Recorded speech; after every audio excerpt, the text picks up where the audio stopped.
check, check, check. Oh, oh, oh, oh, oh. Huh? Oh, that's old.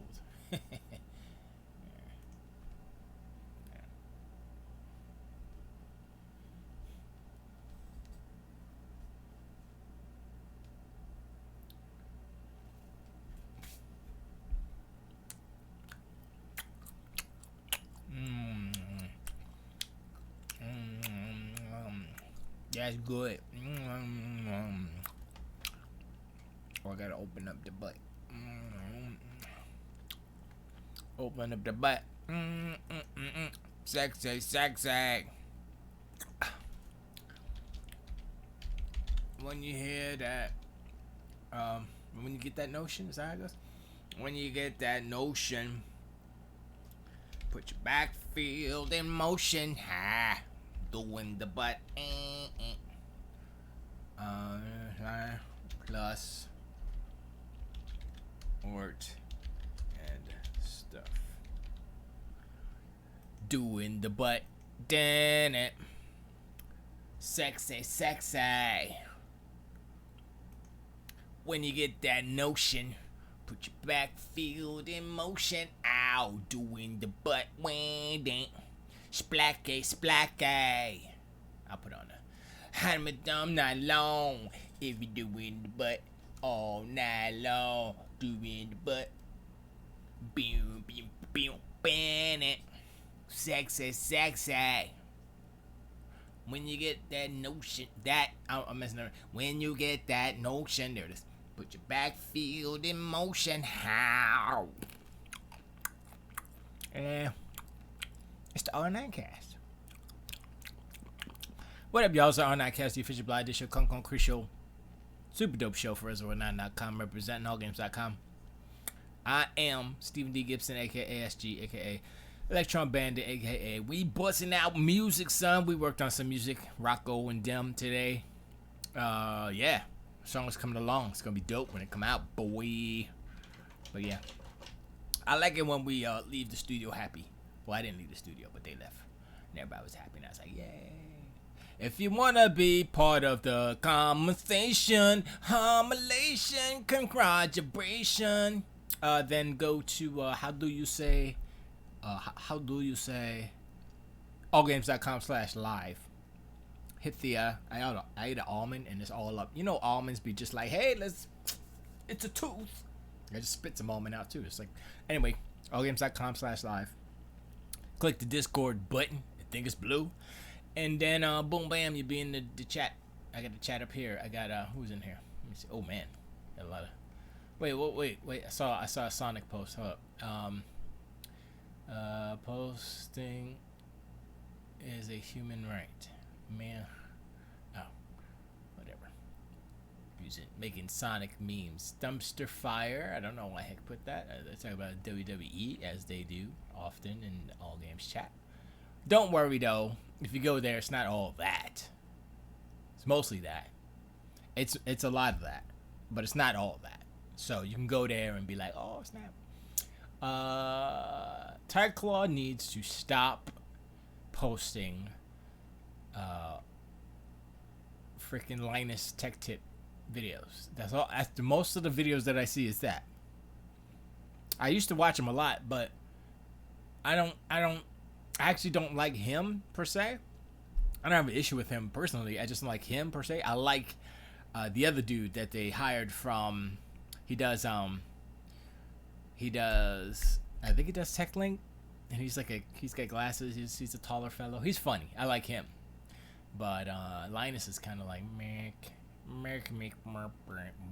That's what it sounds like when he talks to me. It's like Merk, because he's Canadian. I keep looking over there because the camera used to be there.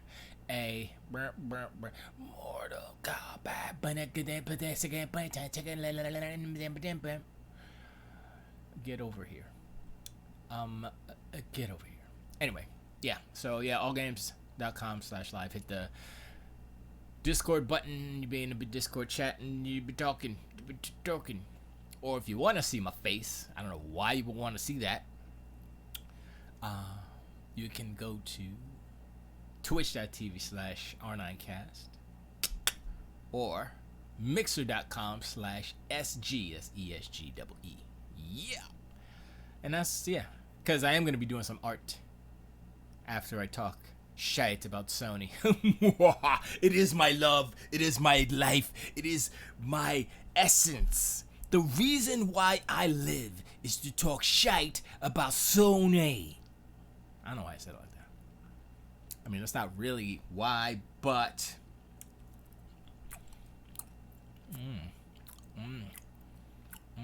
You know how... Tangent. You know how sometimes you eat and you just eat like too fast. You eat too much too fast and you don't really enjoy the actual act of eating, the process. Like, you don't let the food molecules kind of disperse and coagulate all up inside your mouth and stuff, and just you don't let it like touch all your taste buds. Ding dong dong ding, just it's like, damn, I was hungry. And now I have a big rock in my stomach, but I still kind of feel hungry because you ate too fast. If you eat real slow, cranberry by cranberry, and you exaggerate it, get the saliva going, you know what I'm saying? You'll be satisfied, and you will not be hungry after you eat. Now, none of this is scientifically proven. Kaijudo! What's up? I'm just warming up. None of this is scientifically proven. And this is just snack food. This is not, that was a grape. A little yellow raisin. Ooh, that was salty. A salty grape. That's a surprise. You see? You get surprises. Oh my God, it's a super surprise. It's a salty grape. I should have a company called Salty Grapes. What would that company be? Salty Grapes. I don't know. It sounds like a good name for something. Before I start on Sony, I do want to recap my last stream that nobody showed up for, which is fine. I got this. This is Starscream, the model kit. Licensed by Hasbro. Created by Flame. I believe it's the company, Flame Toys. They are out of China. Well, it's made in China, obviously, like everything else is. But I guess it's I don't know. It might be a Japanese company. I don't know. Hold up. That says Faria Model Flame Toys. So I didn't do any research on that, but yesterday I cracked it open. I said, I just cracked it open, right? And I was like, oh, it's got a little booklet. I was like, a little Starscream chilling on there. The cool thing about it, I'm not going to open that again because it took me a while to put it back together. The cool thing about it is it's all multicolored, son. All the colors are there. So, technically, I don't have to paint it. It wasn't a peanut. It's a grape. Look, it's a grape. I'm not going to eat that one. I'm talking. So, all the pieces are color coordinated, right? So, basically, like, this is augmented. This picture is a little augmented. It's hard to see because of the reflection. But that's the actual model, you know? They put a little sheepy shine and stuff on it, but I'll just do this. How about I just do this? On the back, if you can see, these are the unpainted, unnothing. That's how the model looks if you just put it together with nothing. It doesn't even have the decals on it. I didn't realize it had decals until I cracked it open all the way. I was like, oh snap, it's got decals on it too, son. So I was like, oh, okay, I don't have to paint it. I'm good. So actually, I still have to buy some snips because I didn't buy any nippers, they call them. Snippers, whatever. I gotta buy some little clippy claps. Whoa. What game is that for? It's not for a game. It's just a model. It's just a straight up, just a model, and it doesn't even transform, which is not a bad thing because the way that you can, it's totally posable. That was the key for me because when I saw it, right, I was like, all right, that's kind of dope. So all these poses that you see on the back, that's the model. That's what you could do that. I was like, oh, it's not. It's like a Gundam, except it's not a Gundam. I'm not exactly sure how tall it is. It might be maybe, I don't know, 8 to 10 inches. Let me see, 8. Yeah, 8 to 10 inches. I'm not too sure. Just based on like I'm looking at the pieces and stuff. So I'll probably say closer to 10 inches. I'll be surprised if it's any bigger than that, but. I'm like, yo, that's kind of dope. I saw it there. They have two Optimus Primes there. That thing cost me $40, and I was like, you know what? I'm gonna get back into modeling. And I talked to the guy at the desk. This is at my local comic book shop, Tate's Comics, and he was like, oh yeah, you into modeling? It's like, yo, it's been a minute. I've built models in like 1,000 years. So he's like, oh yeah, nowadays you don't need glue. You just put it together. I was like, word? It's like that, huh? So, and then I popped it open. I was looking at the pieces. I was like, oh snap, he was right. I mean, you probably should put glue on, like, one of the little dot, because it's basically, female and male receptors on each part. And you just push them together, and that's it.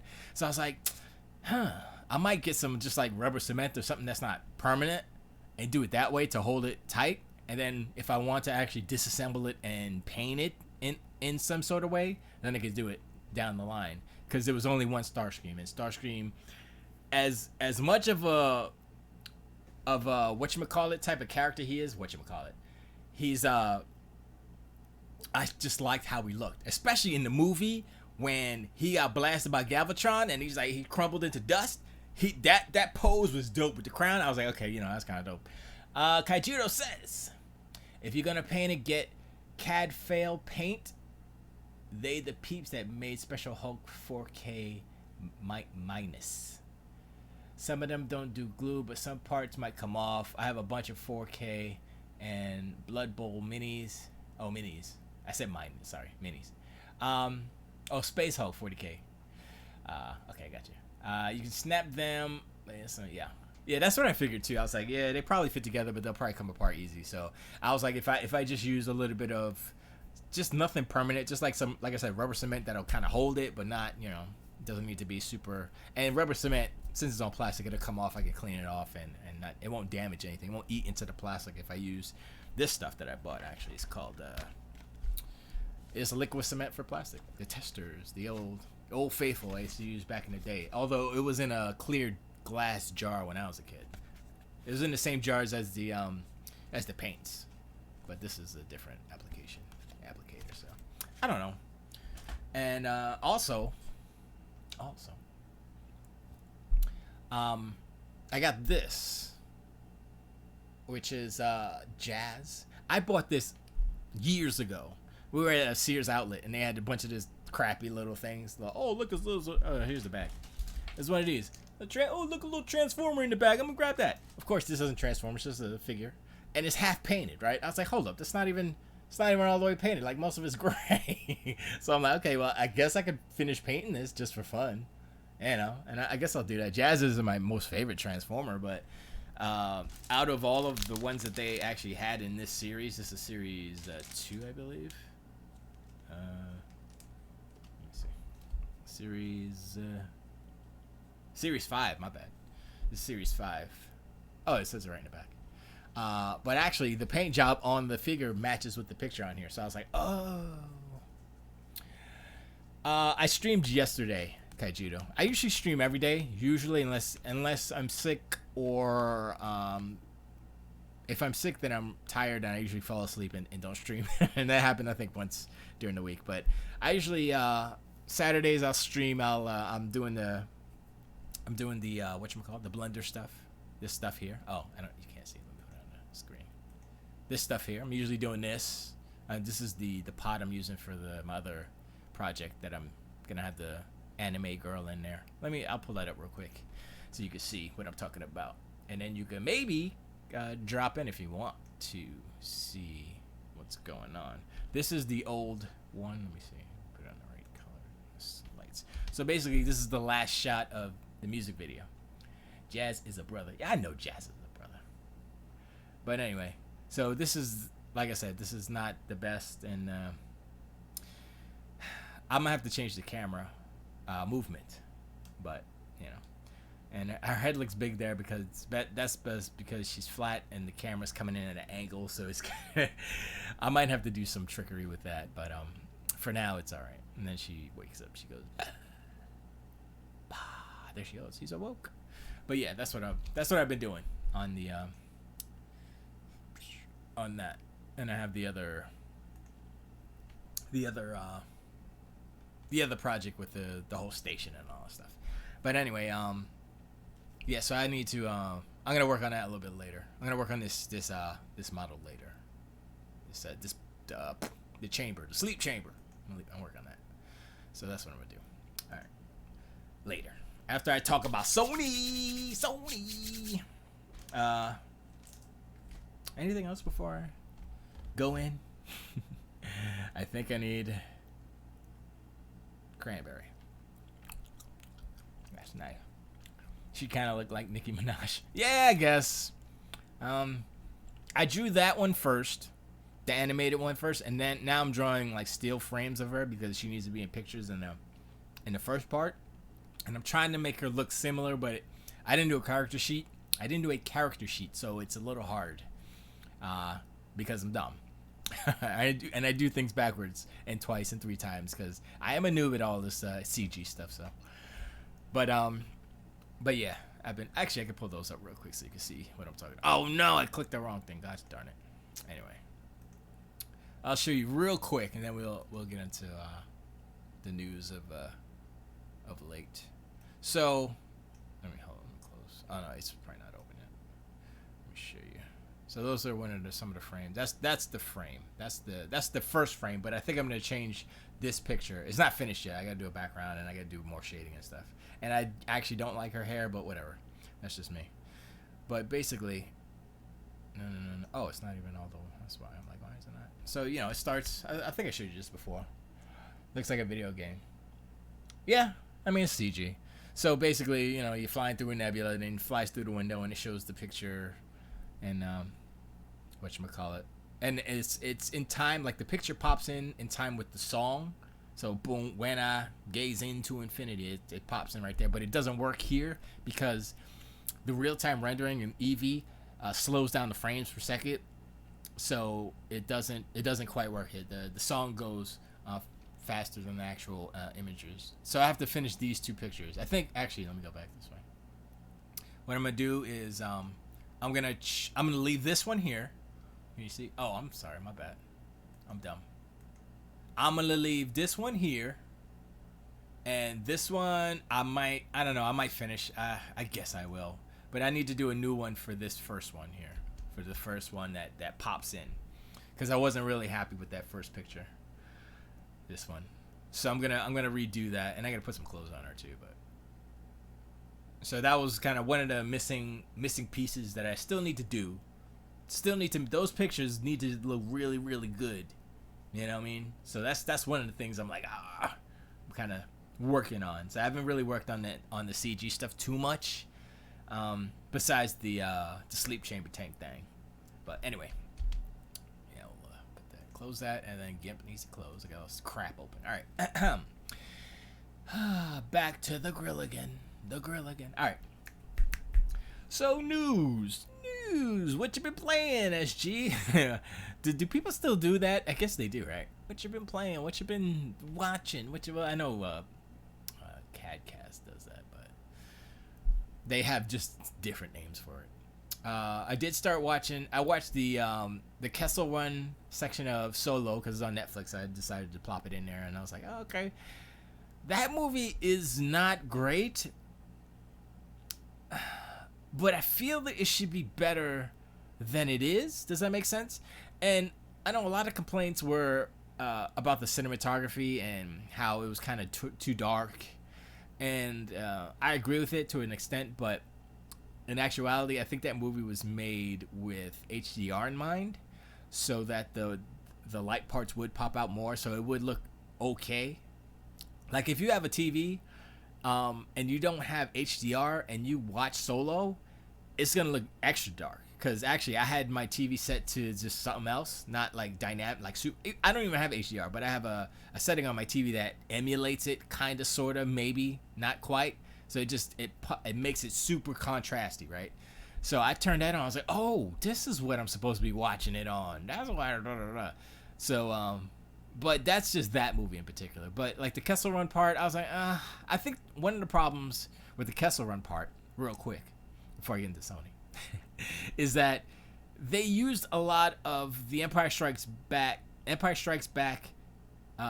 OST in that part. They used the asteroid field theme. They used it was another part of I don't think it was the Imperial theme per se. It was, I mean, that was in the actual music, but it was a different song, and I think they used some of A New Hope's stuff too. The da, da, da, da, da, da, that stuff.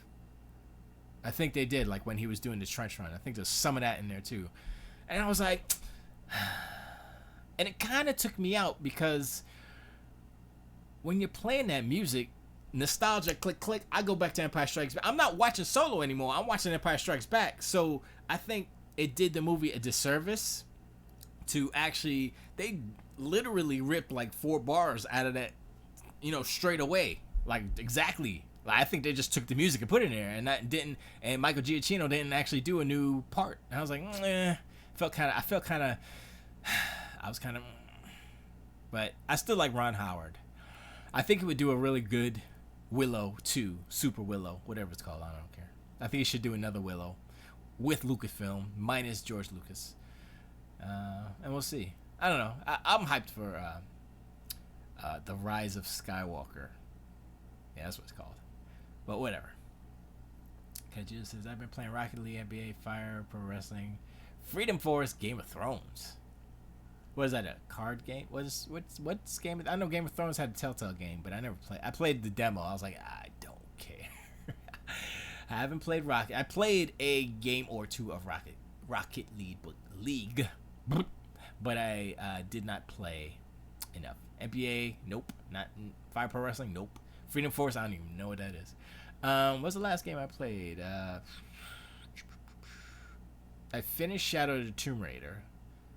Oh, I played Surviving Mars. I tried to play that, and I just wasn't in the mood for a city builder.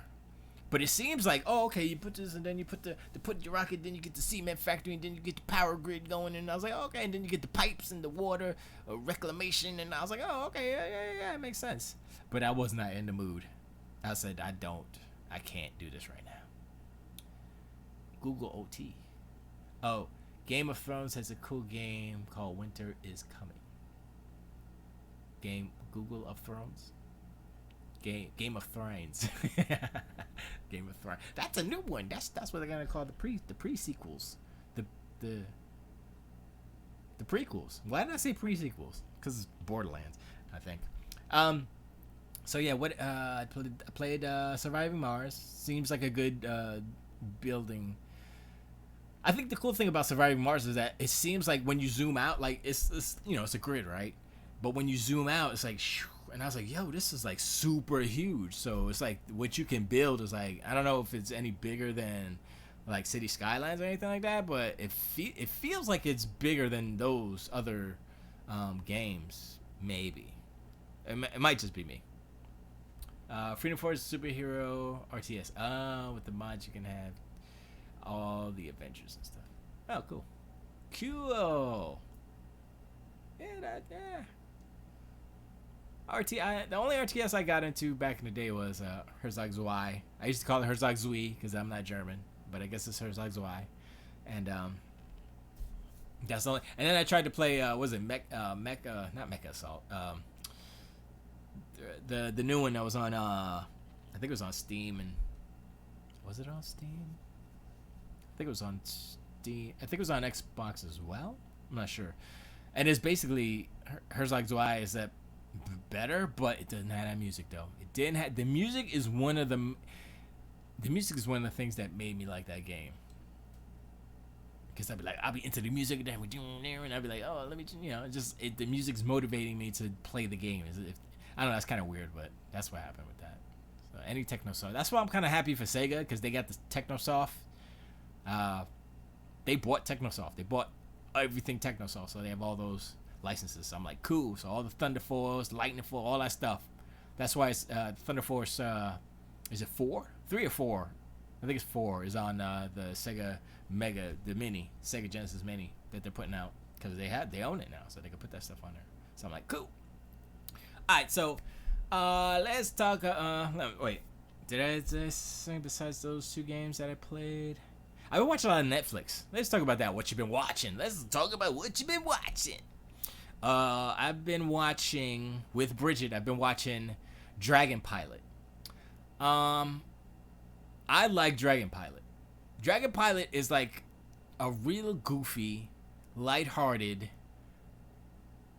It's kind of funny in a clean, honest way. It's not like dirty funny, and it's not like like boobies or anything like that, or like bleeding noses because boys are embarrassed. No, it's basically this one girl who is she's recruited as she was in the military, but then she was recruited to be a pilot. What's her name? Her dragon's name is Matsume, I think, something like that. I forgot her name. Something. Anyway, it doesn't matter. And she reminds me of Bridget a lot because she says kind of like the same things that Bridget says, and I'm sitting there, I'm watching her with her. I'm sitting there, I look right at her, I'm like, yeah, that's you. She's like, what you talking about? And it kind of looks like her. She has like short dark hair, and I'm like, yep, that's you. They were spying on you through Google or something, and they say, yep, let's make her character like that, and that's what they did. And it's funny. Oh, I gotta watch My Block. I heard about that. I mean, I saw it on there. I was like, it looks kind of interesting. He just says, well, this is cool. This is a cool RTS with outclass building and making different buildings. You just fight it out. Your hero team in another big city. Okay, that sounds low stakes. If there's a lot of systems, I lose focus. I'm just like anything with too many systems, I'm like So that's why I think that's why I'm not into fighters that much, because there's so many different I mean, it's not as bad as I would say an RTS, I guess, but some are comparable.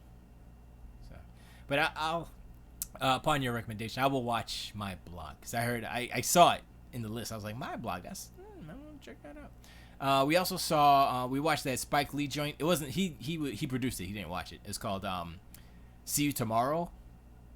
No, See You Yesterday. I think it's called See You Yesterday, and it's don't get spoiled though. Okay, it's done in comic book style graphics, very dope. Don't get spoiled. Don't watch any spoil. All right, cool. Okay, all right, I'll watch that. I also watched upon the Fantastic Forums recommendation was Love, Death, and Robots. That's cool. But definitely, if you like Spike Lee and you like See You Yesterday is a time travel movie about these two young kids who are like super duper smart, and they literally create a time machine, and then something happens, blah blah blah.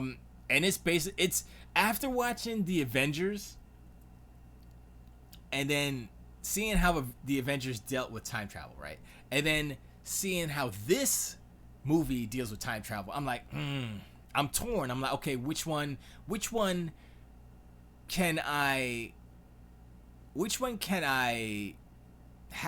have the least resistance on? I think the Avengers one is a little bit more digestible, because they kind of explain the stuff, maybe like, oh, but yeah, but no, but at least it's like, okay, so there's no Thanos in this time split that happened. Once they killed Thanos, they killed him twice, so there's two alternate dimensions where he doesn't exist anymore, blah blah blah. And then they introduced the multiverse in Spider-Man Far From Home, so I guess that's how it is. But in See You Yesterday, it was more like Back to the Future, where it's all one continuous time. It's one timeline, and so they go into the future, and something happens. Well, they go into the future, time travel. I don't know if I should spoil it. They stole that idea from Dragon Ball Z. Yeah, I guess so. But I won't spoil it yet. I'll let you go watch it. See You Yesterday is a Spike Lee joint, if you will. He produced it. Somebody else directed it, but it's pretty good. The actors in there are pretty good. The young girl and the young boy, they're pretty good. So Kaijudo knows why to go back. All right, so I'll explain a little stuff without spoiling it.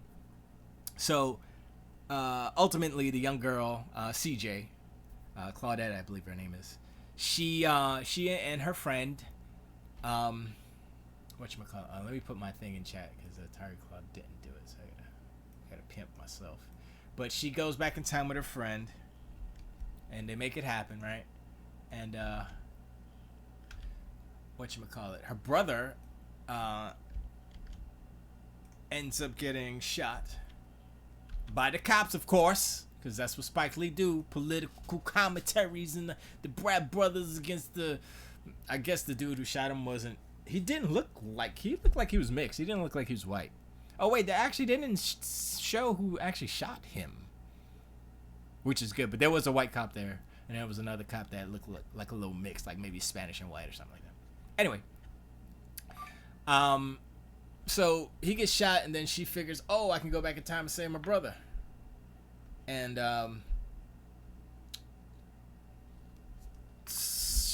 they do that. The first time they do it, they don't get there in time, so he dies again. The second time they do it, something bad happens, so she has to go back and fix that. The third time, it gets I can't remember it exactly because it's her and her friend, and then they have another Spanish kid who created a certain type of power. Like all this technology that they show is super. It's like they took like a radio. They took like a Dell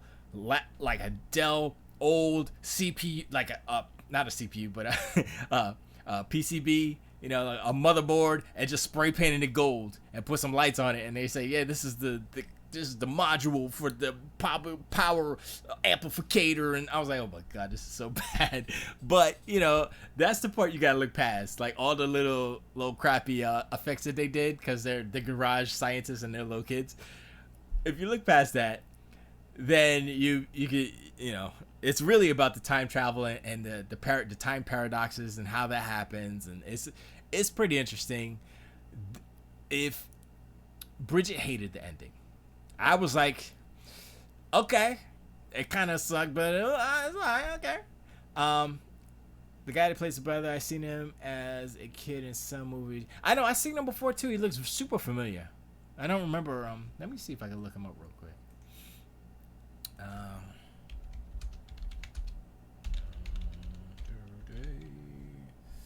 IMDb review. IMDb, here we go. So we can go. So we can show what the people know. What? Here we go. Alright, so see you yesterday. Let's see. Eden Duncan Smith. I don't know who she is. Dante Churchlow. That was the brother. I mean the whatchamacallit. They don't even have a picture of him. Calvin Walker. They don't have a picture of Calvin. Parrish Bradley. Why don't they have a picture of him? Finding Me the series. Dick Along. Finding Me. See You Yesterday. I don't see him. 2015. Huh. I mean, maybe he was on but I'm looking at the filmography. I don't see. He has 4 credits. So started from 2014. Look for his earlier. I'm trying. Cause and Effect. Detective Leslie Powell. Finding Me the series. I don't know what that is. Yeah, he might have done the commercial, and I guess that doesn't show up on here. But he doesn't even have a picture on IMDb. But I remember his face though, right? Maybe he was in videos or something. Was he in music videos? That might have been it, right? I don't know. But See You Yesterday is like probably one of his biggest things, I guess. But wait, See You Yesterday is a short here. That doesn't make sense. It's not a short. It's a freaking. How is that a short? It's like an hour and 40 something minutes. It's a feature film. Yeah, IMDb sucks. Got 5.1 out of 10. Why they hating? It ain't that bad. Yeah, he needs to put a picture on IMDb anyway. Click clock. He's out. Yeah, I think he probably did a commercial or a music video. I think I might have seen him in a music video or something. Or maybe he was an extra. Like, he could have been in, like, a bigger movie, but not had any lines. So, then he doesn't get, well, he doesn't get paid as much. And also, he might not have been credited, you know? He might have been an uncredited extra and stuff like that. That happens.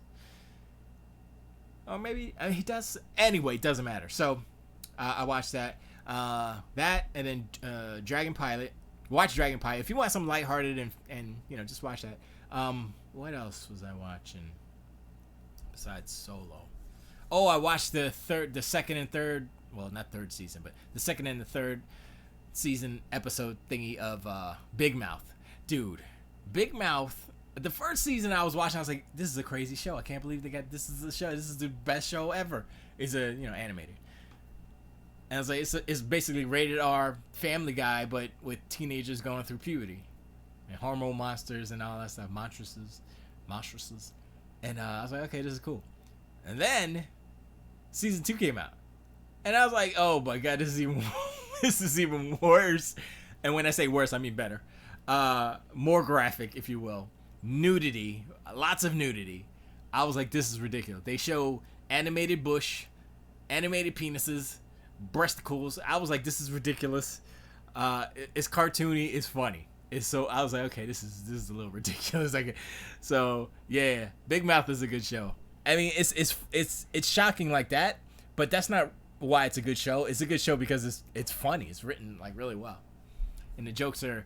If Family Guy could be rated R, it would be more like Big Mouth. Big Mouth is the fruition of where Family Guy started. Like I guess The Simpsons and Family Guy, where they get pretty risque, and Big Mouth is they just said we don't give a. They curse titties, penises. It's crazy. They said the F words, the S words. It's great. It's great. Smoking weed, eating mushroom, eating edible. It's ridiculous. It's really good. Anyway, it's a good show. Watch it if you haven't seen it. Watch it. So yeah, watch that. Dragon Pilot. See you yesterday. What else? I'm trying to think real quick before we get into Sony. What is this? I know where I saw him. He was on X Factor. What is X Factor? He was the kid that was rapping. Let's see. Astro. Oh, there he is. So that's why his picture isn't there, because he changed his name. He was the kid that was rapping and got pissed.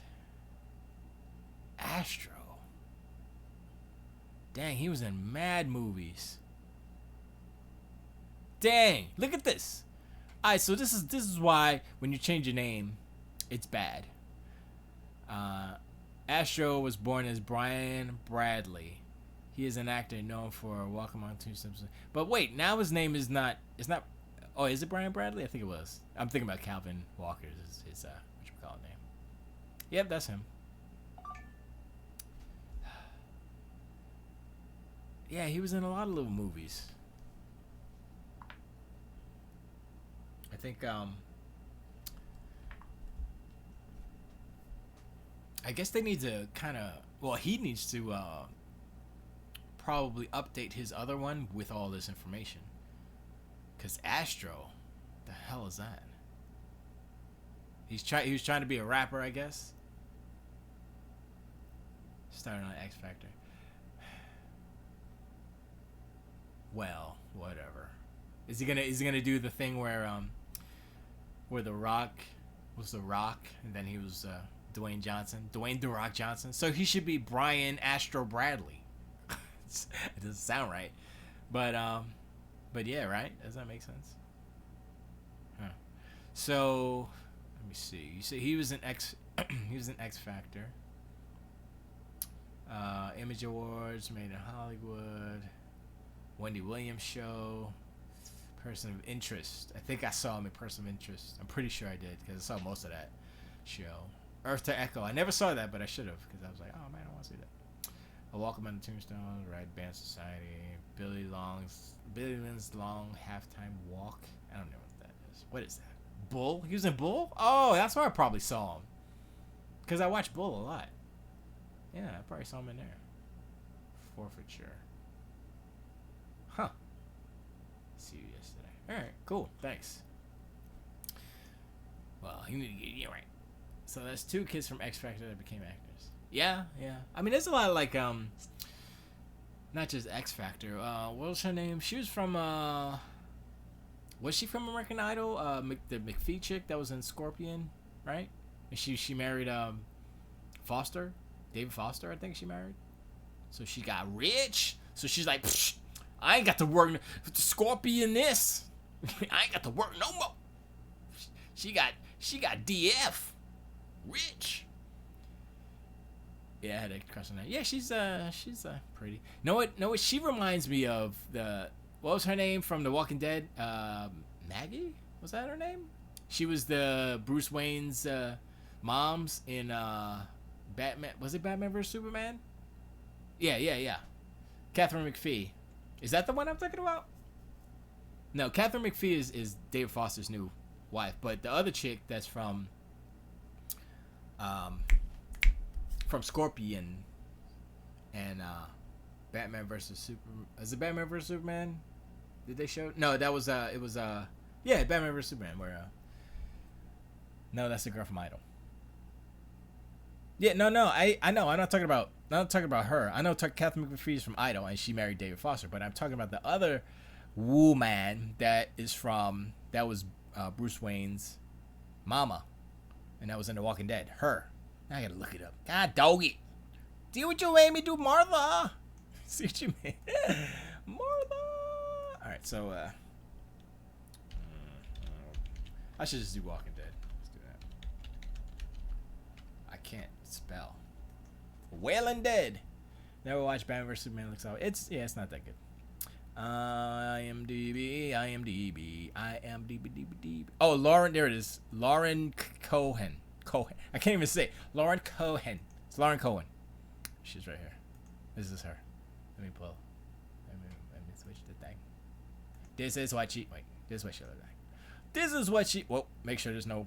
Okay, that's what she looked. That's her. So she's on a new show.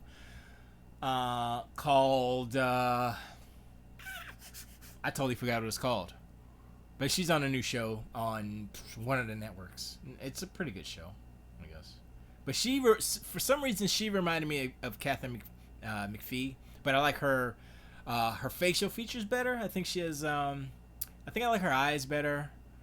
Eyes like this picture right here, right? Like you see the eyes to nose to cheek to mouth to jaw ratio. Hairstyle's pretty good.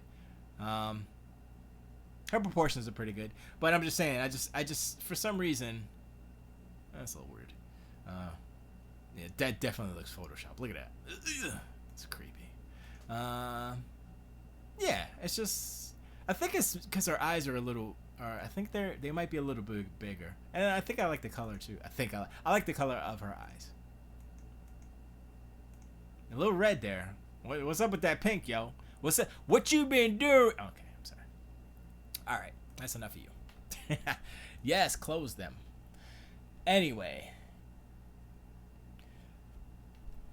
Yeah, she has a little bit of pointy point, but not enough to be like, oh wow, that's a little distracting. She's just like at the threshold, like just like, all right, you just right at the line, girl. You know what? Now I gotta look up Catherine McPhee. See what you got me doing? I'm looking up faces.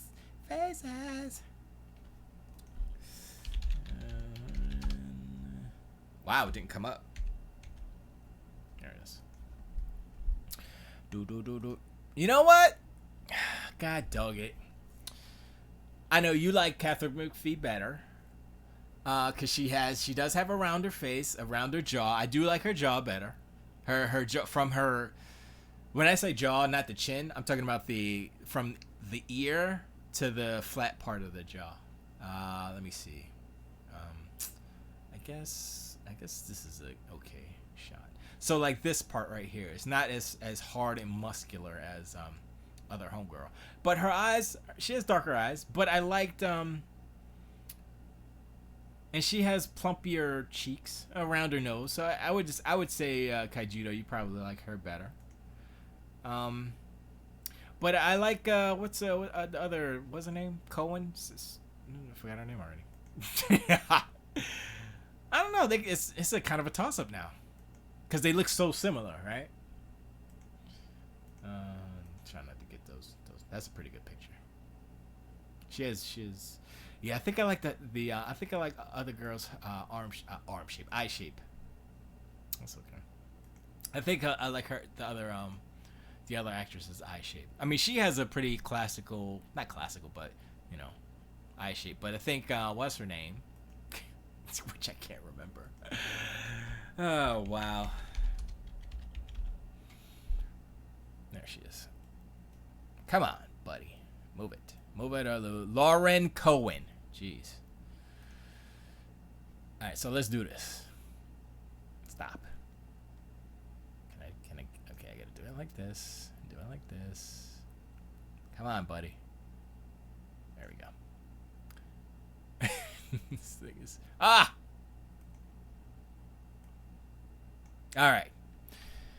Alright, so let's go. Let's see. Versus. Let's do versus. Hold up. We gotta go back to, there was one here that was kind of similar to that one. Was it this one? Well, it's more of a bad link. Whoa, that's a super link. I might not click that. That's a lot of linkage. Why are you doing that, Kaiju? What is it? Come on. What? Let me wait. Okay, I'll click that. It's a bad link. Okay, never mind. I'm not gonna click on it. It doesn't even like light up or anything. What'd you do? All right, so Lauren Cohen, Catherine McPhee. I think Lauren Cohen might be a little bit younger, barely, which doesn't matter. I'm just saying, bikini pics. I'm not worried about bikini pics, even though this one is sort of a bikini pic, but it's the quality. Like, this is not a good picture, so let me go to a better picture, a professional type picture, like there. Okay, so that's more of a better comparison, right? So you got this. I don't care about the boobies. So you got this. You got this. Let's see if there's any more better ones. That's not bad. That's wow. She got mad skinny. Ooh, she look a little. That's rough. I don't know what that. They didn't. Yeah. Okay. I don't know what that is. Oh boy. I'm gonna have to stop this because it's gonna be like all games is 8. Okay, that's way Photoshop. We can't use that. All right, that's fine. We'll go with that. See if there's anything. Oh, okay. Let's go back here. That one and that one. Let's do those two. Lauren has better shoulders. Kate looks a little too NFL in the pics. You gotta show the pads. I mean, if you look at these two, you can see it's really about the posing. You know, it's about how you pose. So these are pretty good. They don't, you know. So in here, Kat looks so like she has a longer. She looks less rounded. Maybe she's a little skinnier in this photo. You know what I mean? Boom. And this one, boom. So let me see. Go in the face. Go in the face. It's hard to judge these two. I mean, all of this stuff is Photoshop, so you know we can't judge that stuff. Now, I will assume that her face. I mean, her face might have been photoshopped. You might be right, or she lost weight, because that's why when you know what, I think you might be. It's hard to tell because I'm looking at the shadows here, and the shadows here, this might be a little bit cut. You might be right. I don't want to look at. I'm pretty much done with this right now, but I'm just saying it's the eyes for me, because they have similar features all around, like mouth. I think I like her mouth a little bit better too, and nose and eyes. Okay, her face, all her face. Except I think Kat has a slimmer, kind of sleeker jawline. So I like Kat's jaw, but I like Lauren's. I think her eye color is freaking dope, man. That freaking light green, that's nice. I'm sorry, I have a thing with like, just because brown eyes is good, it's cool, but when it's like brown with blue with green, I'm like, whoa, rainbows. But anyway, enough of this, because we're gonna get in trouble. Are we gonna get in trouble? Am I gonna? I'm just looking at the face. If y'all want to like disconstrue and misconstrue all of this about objectifying women, go right ahead. But that's not what I'm doing. I'm trying to critique the facial features of these beautiful people that are in Hollywood that are I guess you can say models since they're taking professional photos. So, and what are models here for on this planet Earth in our society? To look at, to critique, and to put clothes on and sell your stuff, all that stuff. Yeah. Anyway, enough with the beautiful ladies. Enough with the actress rich peoples. Okay, actress seems to be demeaning or something. So I got two Sony stories which are connected. Like they're like connected. They're connected. Excuse me. So the first one is telling. It's basically, the headline is, this is from WCCF Tech. This one is, the title is, Sony CEO explains partnership with Microsoft on streaming, says console market is niche, right? And so you look at that and you're like, oh, I don't want to hear about that. He don't know what the hell he's talking about. You might be right, but upon reading it, I realized that he is right. When you look at the overall everything. If you look at gaming in general, like the whole gaming, if you just say gaming is just PC, well, what about consoles? If you say gaming is just PC and consoles, well, what about phones? And that's what he was talking about. He's talking about phones. No. I used to watch The Man Show. That was my, I was like, yo, The Man Show was great. This got funny. Then at the end, girls jumping on trampolines. I'm like, okay. Yep. And I realized that was a very sexist show.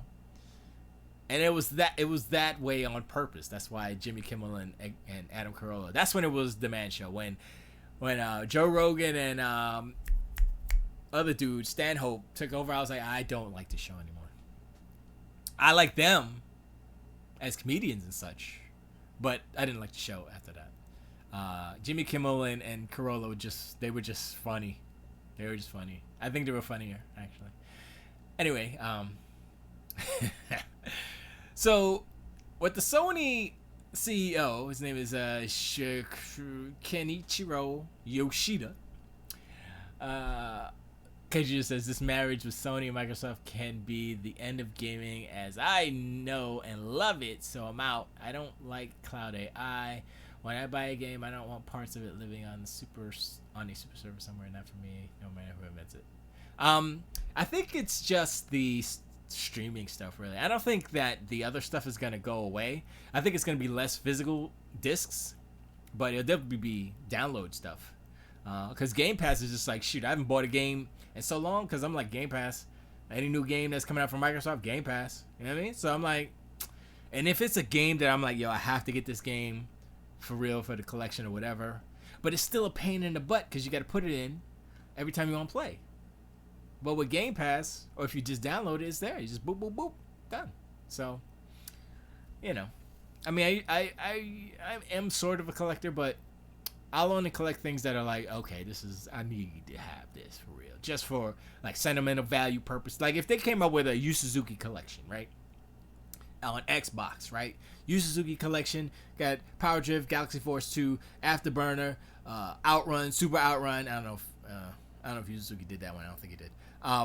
You could throw in Outrunners if you want. I said Galaxy Force already. Space Harrier, of course. All the Super Thunderblade, all those games, right? All on one disc.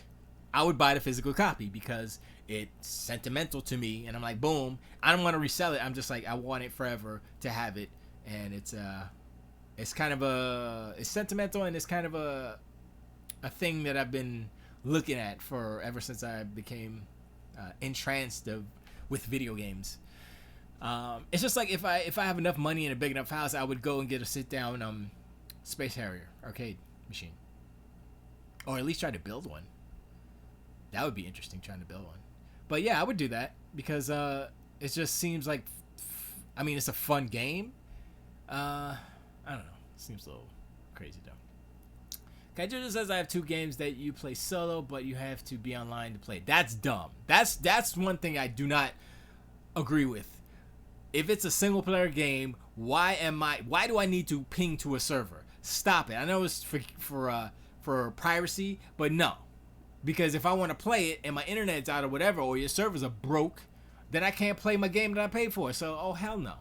The game is being drawn on some server. One of the games is like super basic soccer game with very very bad graphics and it comes like 99 cents. But yeah, there's a lot of what game was on the PS4 that did that?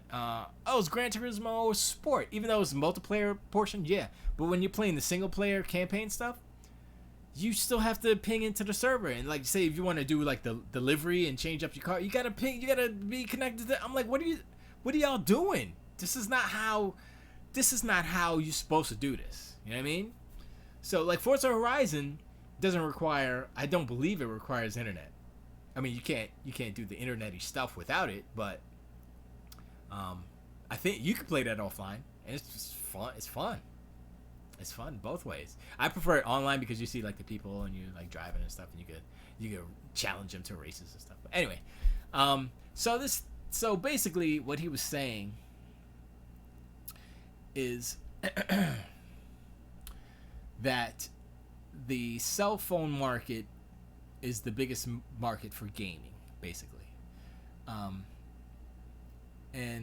Cell phone, I guess cell phone plus PC, but the console market is like the smallest market, I believe. That's what he was talking about. And I was like, oh. And I was thinking about it, I was like, oh, even though PS4 has almost 100 million, and I guess Xbox and Switch combined is what is that? It's close to 200 million, not quite. 180, 190 million probably. 180 million, right? Close to, rounded up, close to 200 million. And PCs themselves, not even phones, just PCs, closing in on 1 billion. You know what I mean? And I'm sure people play like solitaire or whatever. Not most, but some.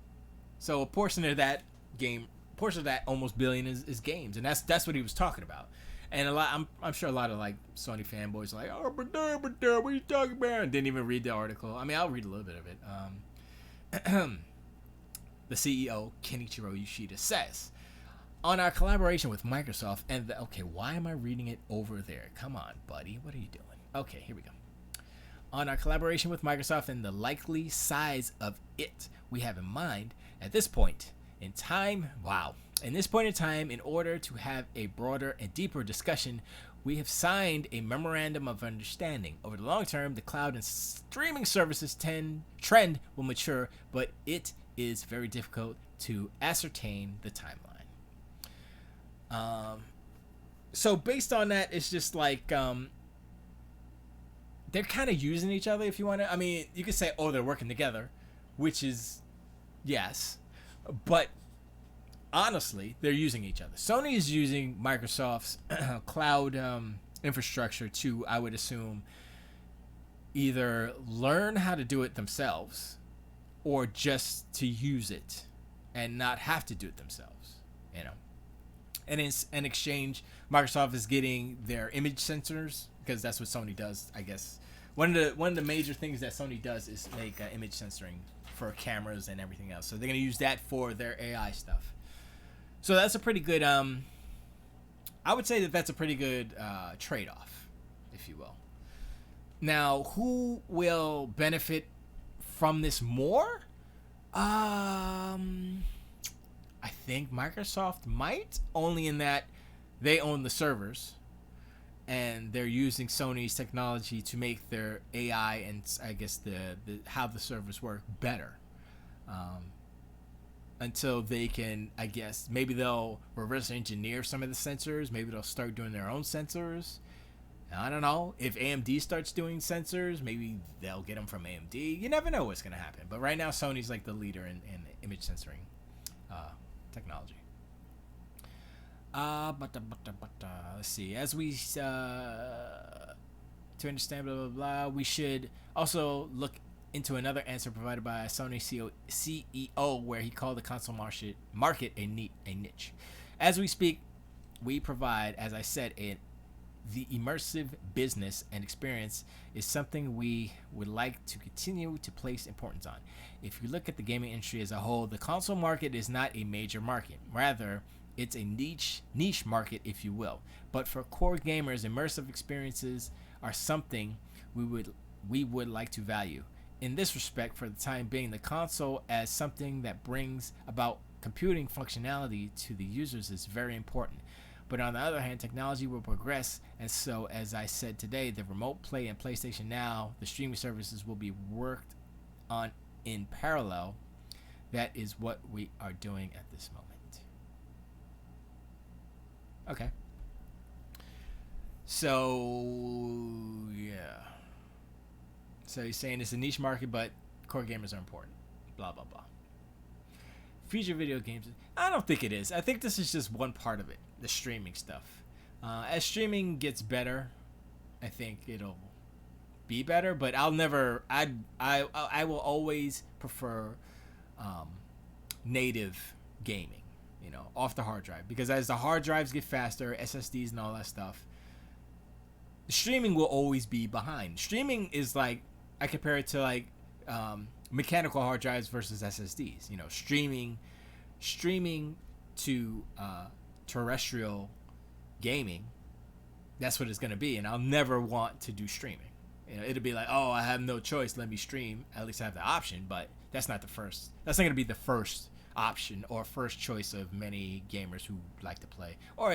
Of course, it depends on what game you're playing. If you're playing like chess or something, it doesn't need to be, you don't have to have, zero latency. I'm going to play board games with people over Discord. Future video games. I didn't read that part, sorry. Bottom line is the consoles they have now can't do what they want them, so they pretend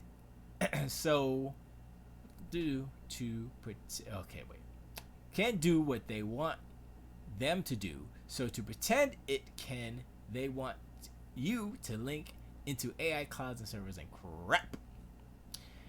I'm sorry, my right eye is super blurry, so that's why I'm having difficulty reading. They're not just going for streaming, they want to make smart AI and change things on the fly without waiting for patches and stuff. They want to be the DM and we're the players. Yeah, I see that. I mean, if they use it in a smart way, then I don't see there being a problem per se. Like, say if as far as patching games, I think what they might do first is, like, say if they have a game, right, and then they throw out a patch, and the patch breaks the game so horribly, they're like, oh snap, the patch broke the game, then I think the AI would automatically revert back to the previous patch, the previous version that isn't broken, basically. So I think that's something that they could do. That would be something that would be like more instantaneous and less obtrusive, and it's really for kind of public perception and news cycles, because it's like they don't want the news cycle to be like, oh, the game is broke, they put it in the patch and now the game is broke, blah blah blah, now we're waiting for a patch. Instead, AI is gonna kick in, and an hour later, boom, your thing ain't broke no more, but you got the old version. So I mean, I see that as a possibility where it's reverting back to different versions for when they screw up, when they screw up the patch or whatever.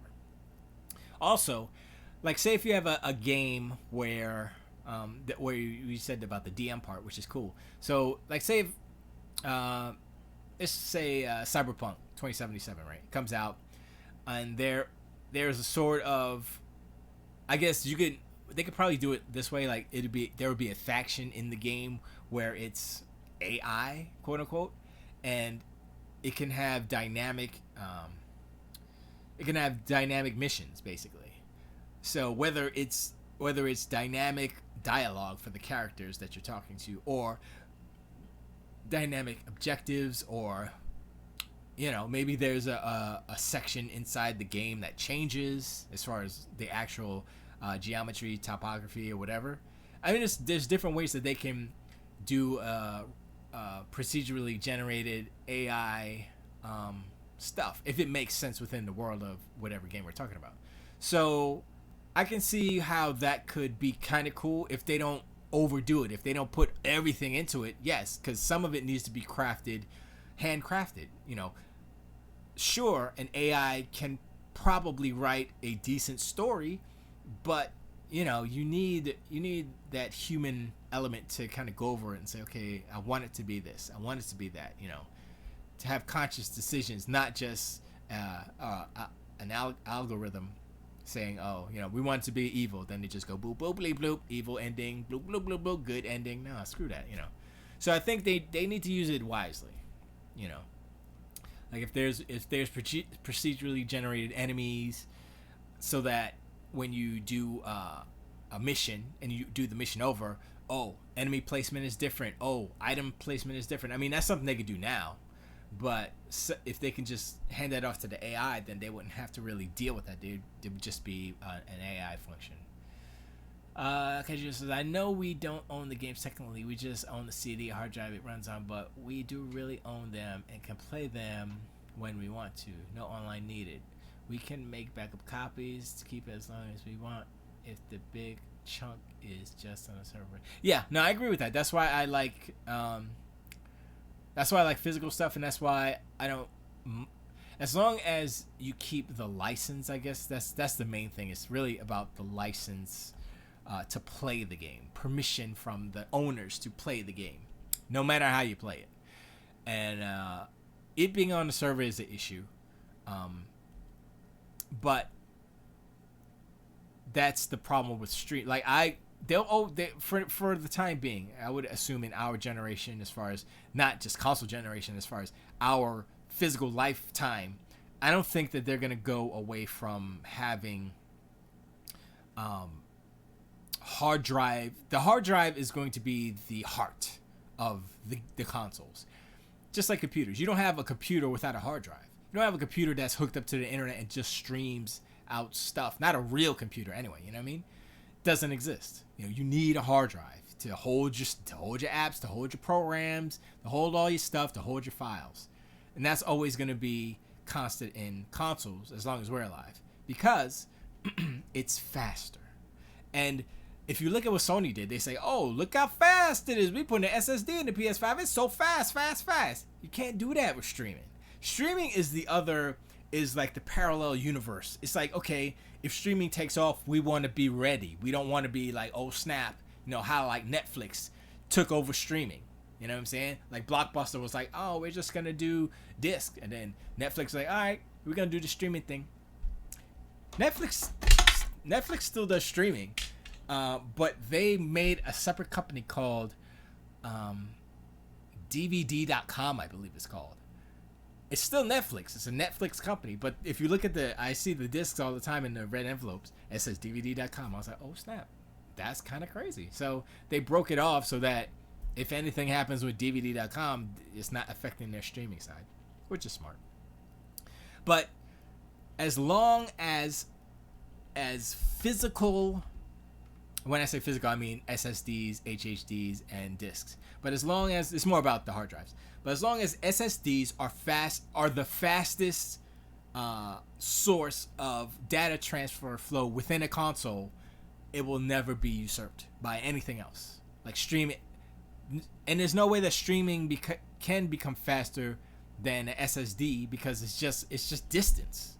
You know, even if you're doing light, even if, like, say if you have fiber optic cables, that would be kind of cool if they have fiber optic cables inside of the freaking, in a hard drive, like a fiber optic hard. Would that work? Fiber optic hard drive? Would that be faster than copper?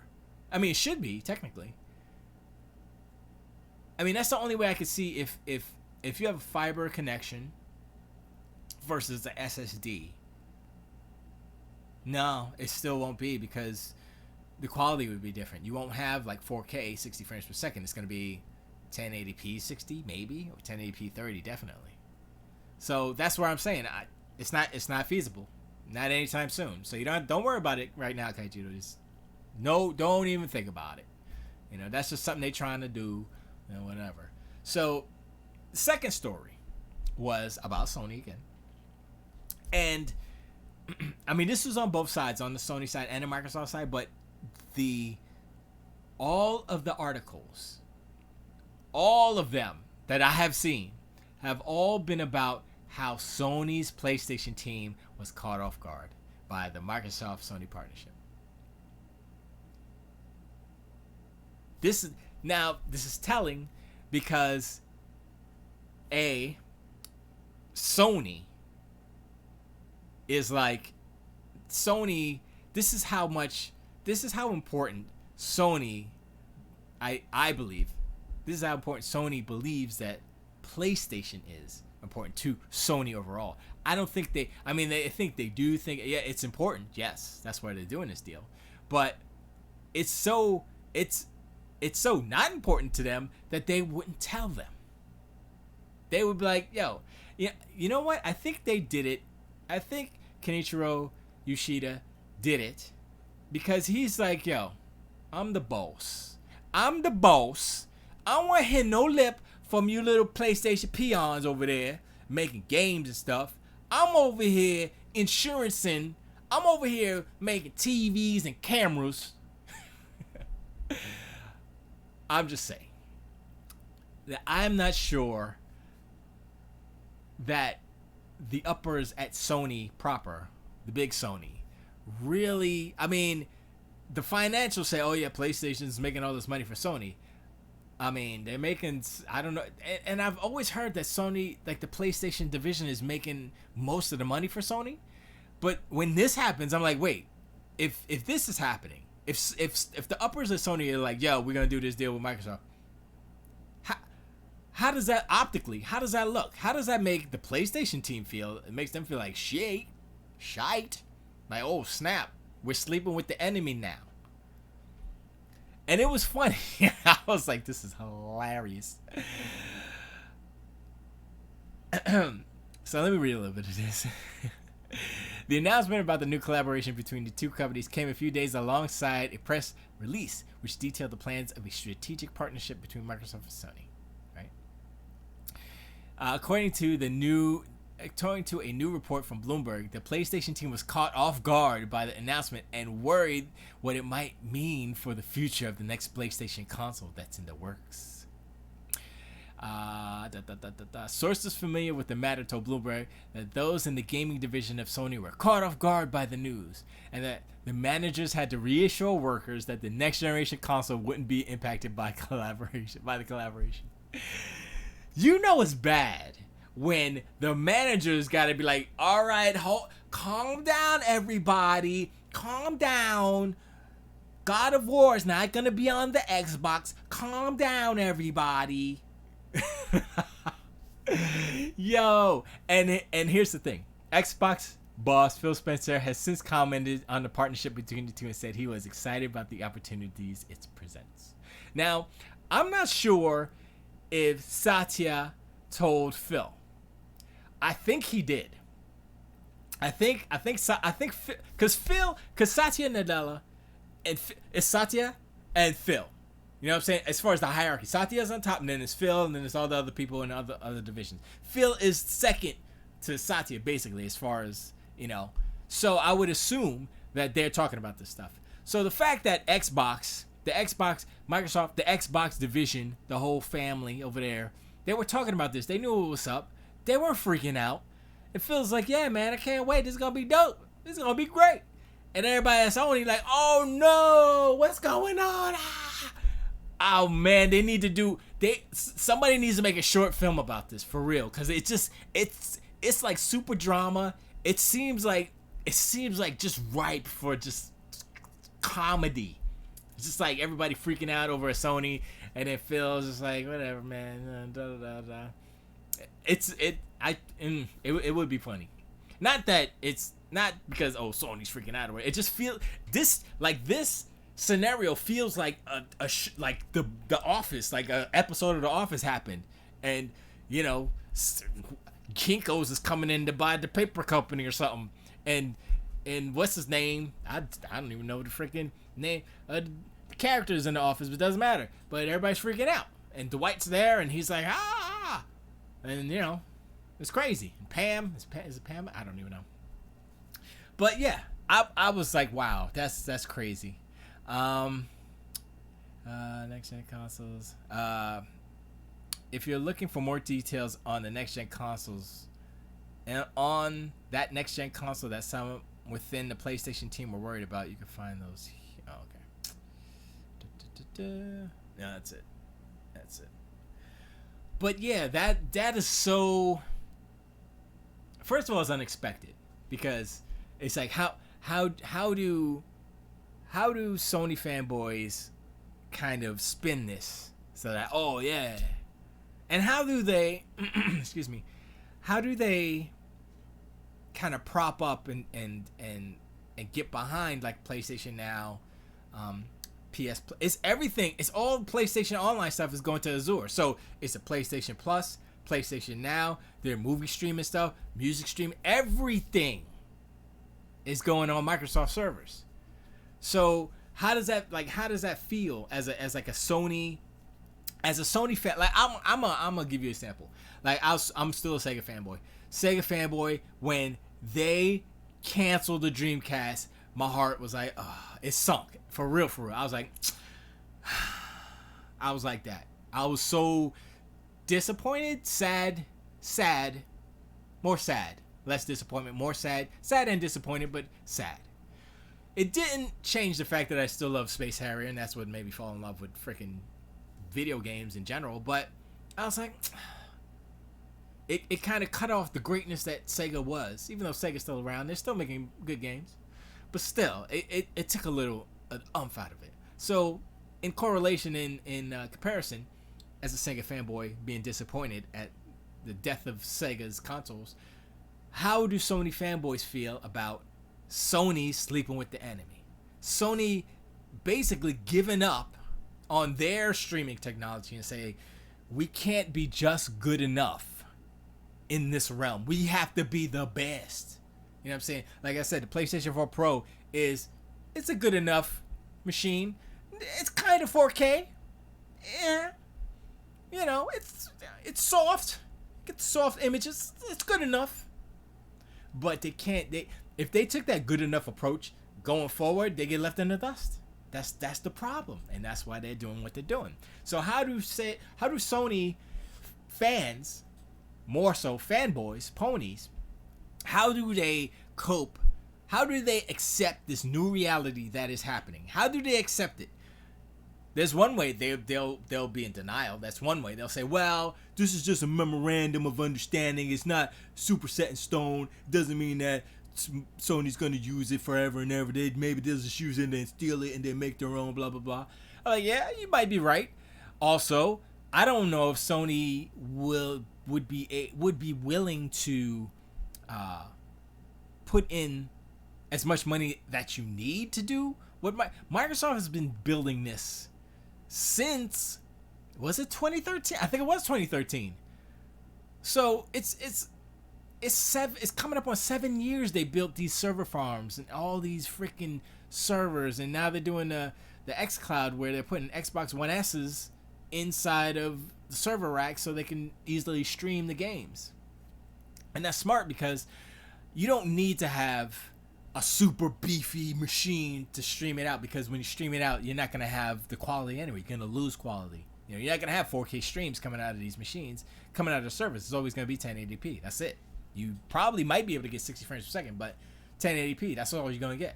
You know what I'm saying? So they're smart in that they can put in Xbox One S's, you know, push that stuff at 900p, upscale it, you know, how they have been doing it for years, and it's going to look fine because it's streaming. And that's where they're smart. And they're using all the stuff that they have already, just slapping it in. They're just slapping it. It's just, excuse me. It's just like the Xbox One all digital, the SAD edition, the Sade, if you will. It's the same thing actually. It's the same board. Because it just says Sony fan since 1998. I hate it all. Even if it was Sony Nintendo, it would still be bad.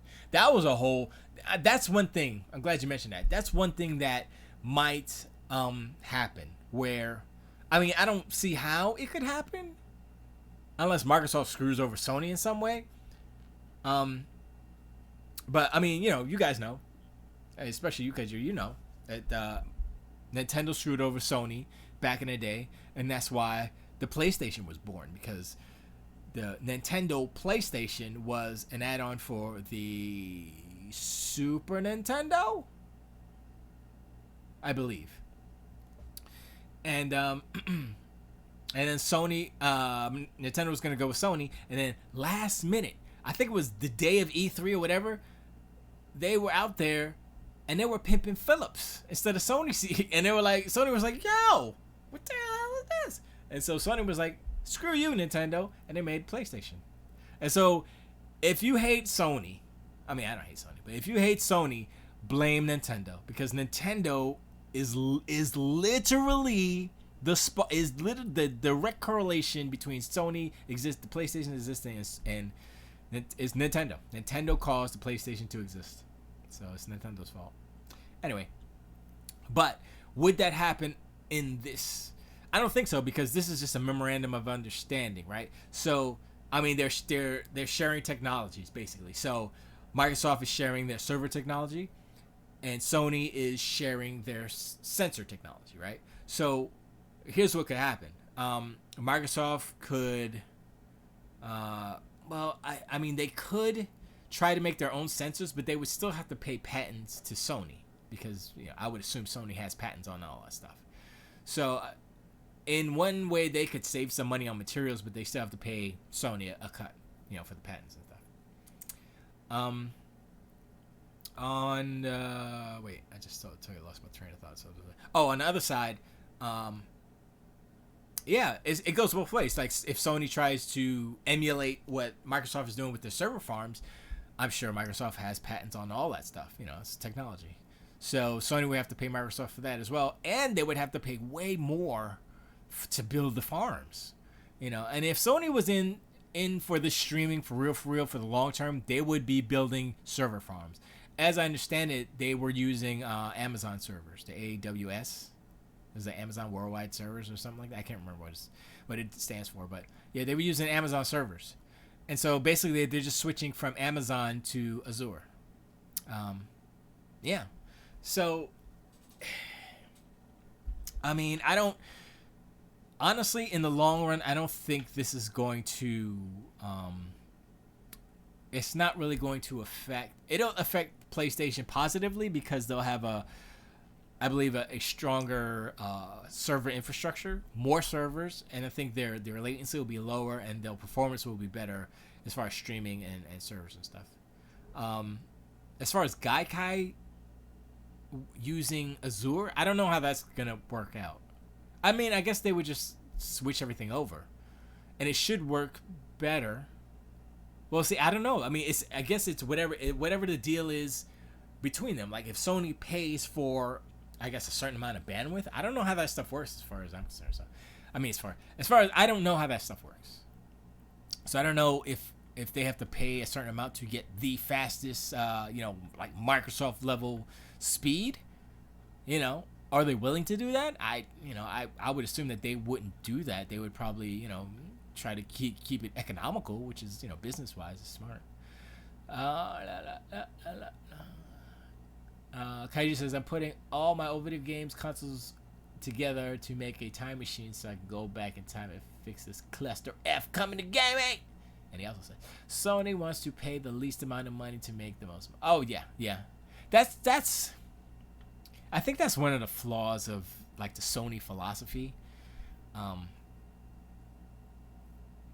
Overall, that's true, but I think sometimes they, you know what? I think you're right, because even like the PlayStation VR, PSVR, is like the cheapest as far as quality, as far as technology.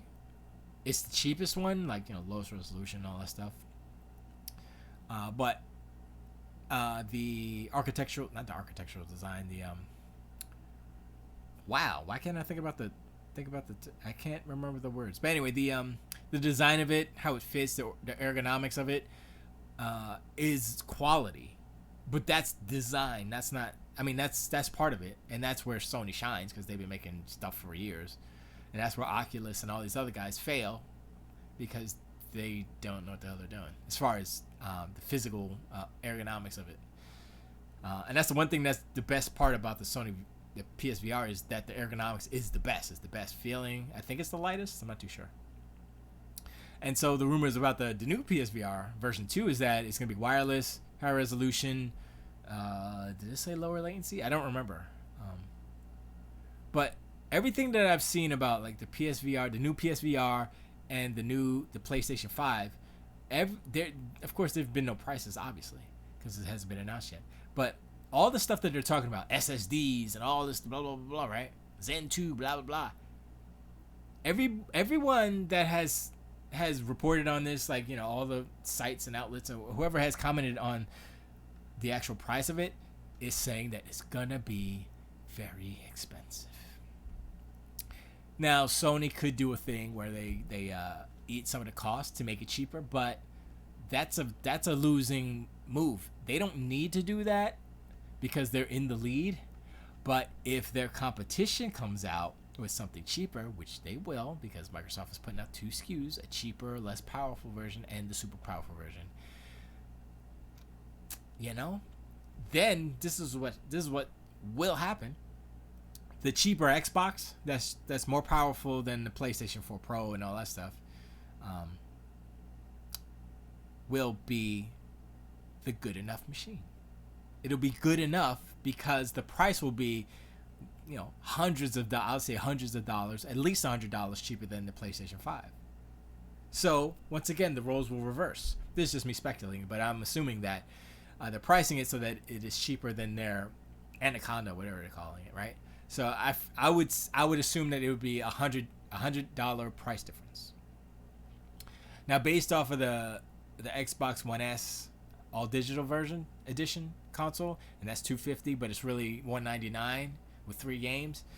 I think that some people say is a misstep. I think it was a misstep only in the optics. So if it was like $199, you know, and get 2 free games for a limited time, you know, whatever, something like that. Yeah, it doesn't cost them any money to give.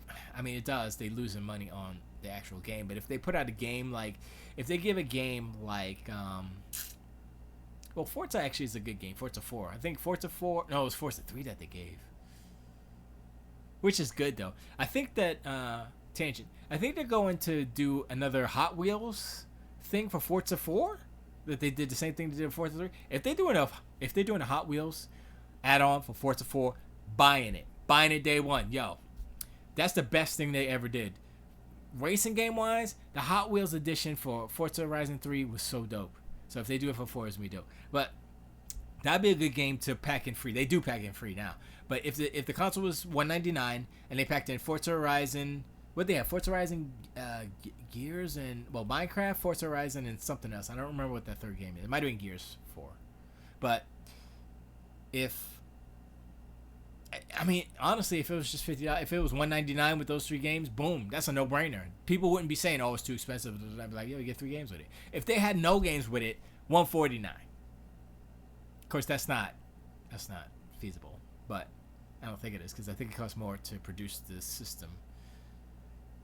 You know what? I don't know if it. You know what? They should make it as cheap as possible. So if to make the system without the hard drive, it costs more than $150 but less than $180, then charge $179. You know what I'm saying? $179, because the optics of it, even if like Sony comes out with PlayStation whatever super slim for $199, $179 is still cheaper. You know what I mean? So it's just the optics. So on the Microsoft side, I would be like, yo, we need to make these consoles as cheap as possible, as far as not as quality cheap as possible, but as cheap as far as consumers. Like, without, I guess, losing money, because that was the one thing they did in the first generation, and they're not gonna do that anymore. Or they can lose money for the first year and then recoup it after that, which is something that I think they did. There was a news story on that about the first Xbox, where it took a couple of years for them to finally start making a profit on the Xbox, because they lost $1 billion or something like that on the original Xbox. But I mean, if Microsoft really wants to give it to Sony like that, they could lose some money in order to gain market share. Yeah, make the Anaconda like the same price as the PS5. Then Sony's out of gas at that point, and Sony's using Microsoft Azure. So it's like here's the thing I think that's kind of what scared a lot of the PlayStation team is that PlayStation 5 is going to use Azure. PS Now, PlayStation Plus, the PlayStation streaming, music, all that stuff is going to use Azure, right? So, with every PlayStation 5 sold and every PlayStation Plus subscription sold and PlayStation Now sold, Sony is paying Microsoft. So when Sony brags about, oh, we got a million PSN, we got all these millions of PSN, all those millions of PSN, a little chunk of money from all those subscriptions going to Microsoft. And that's how you win at business, by making money wherever you can. And I don't know if Sony has realized that yet. I don't think they have, because I think Microsoft realized that when Phil Spencer came on and he bought Minecraft for $2 billion, and people were like, "What? $2 billion? Are you out your damn mind?" And Minecraft is still making money for them. It's been it paid for itself years ago. Minecraft, the $2 billion has already been paid back. It was one of the smartest things that Xbox, Phil Spencer, has done so far. And I think that was the start, the genesis, if you will, of the whole, it's not really about selling consoles. It really is about getting your game everywhere. And Fortnite cemented that idea even further, because Fortnite is on everything. I think Minecraft and Fortnite are the two games that are on everything and are super successful. I mean, PUBG's on phones too, but I don't know how good it is. I think I tried it once and I couldn't even get started. So I wouldn't count PUBG. PUBG still has a following. They still have people playing it, but it's not as ubiquitous. It's not as big as Fortnite and Minecraft. Not combined, but those two. Cause just as Fortnite is my jam. We need to make a team, son. You know what? I haven't played Fortnite in a long time. I don't know. I mean, I'll try to play. I'll try to get back into it and play it and see how I feel about it. But I'm not good at shooters in general. That's why I play a lot of solo stuff, because that way I can't disappoint my teammates. Like, you suck. Yeah, I know, I suck. I mean, I played that one time with you at Halo, and I was sucking good too then. But But I'll think about it, Kaijudo.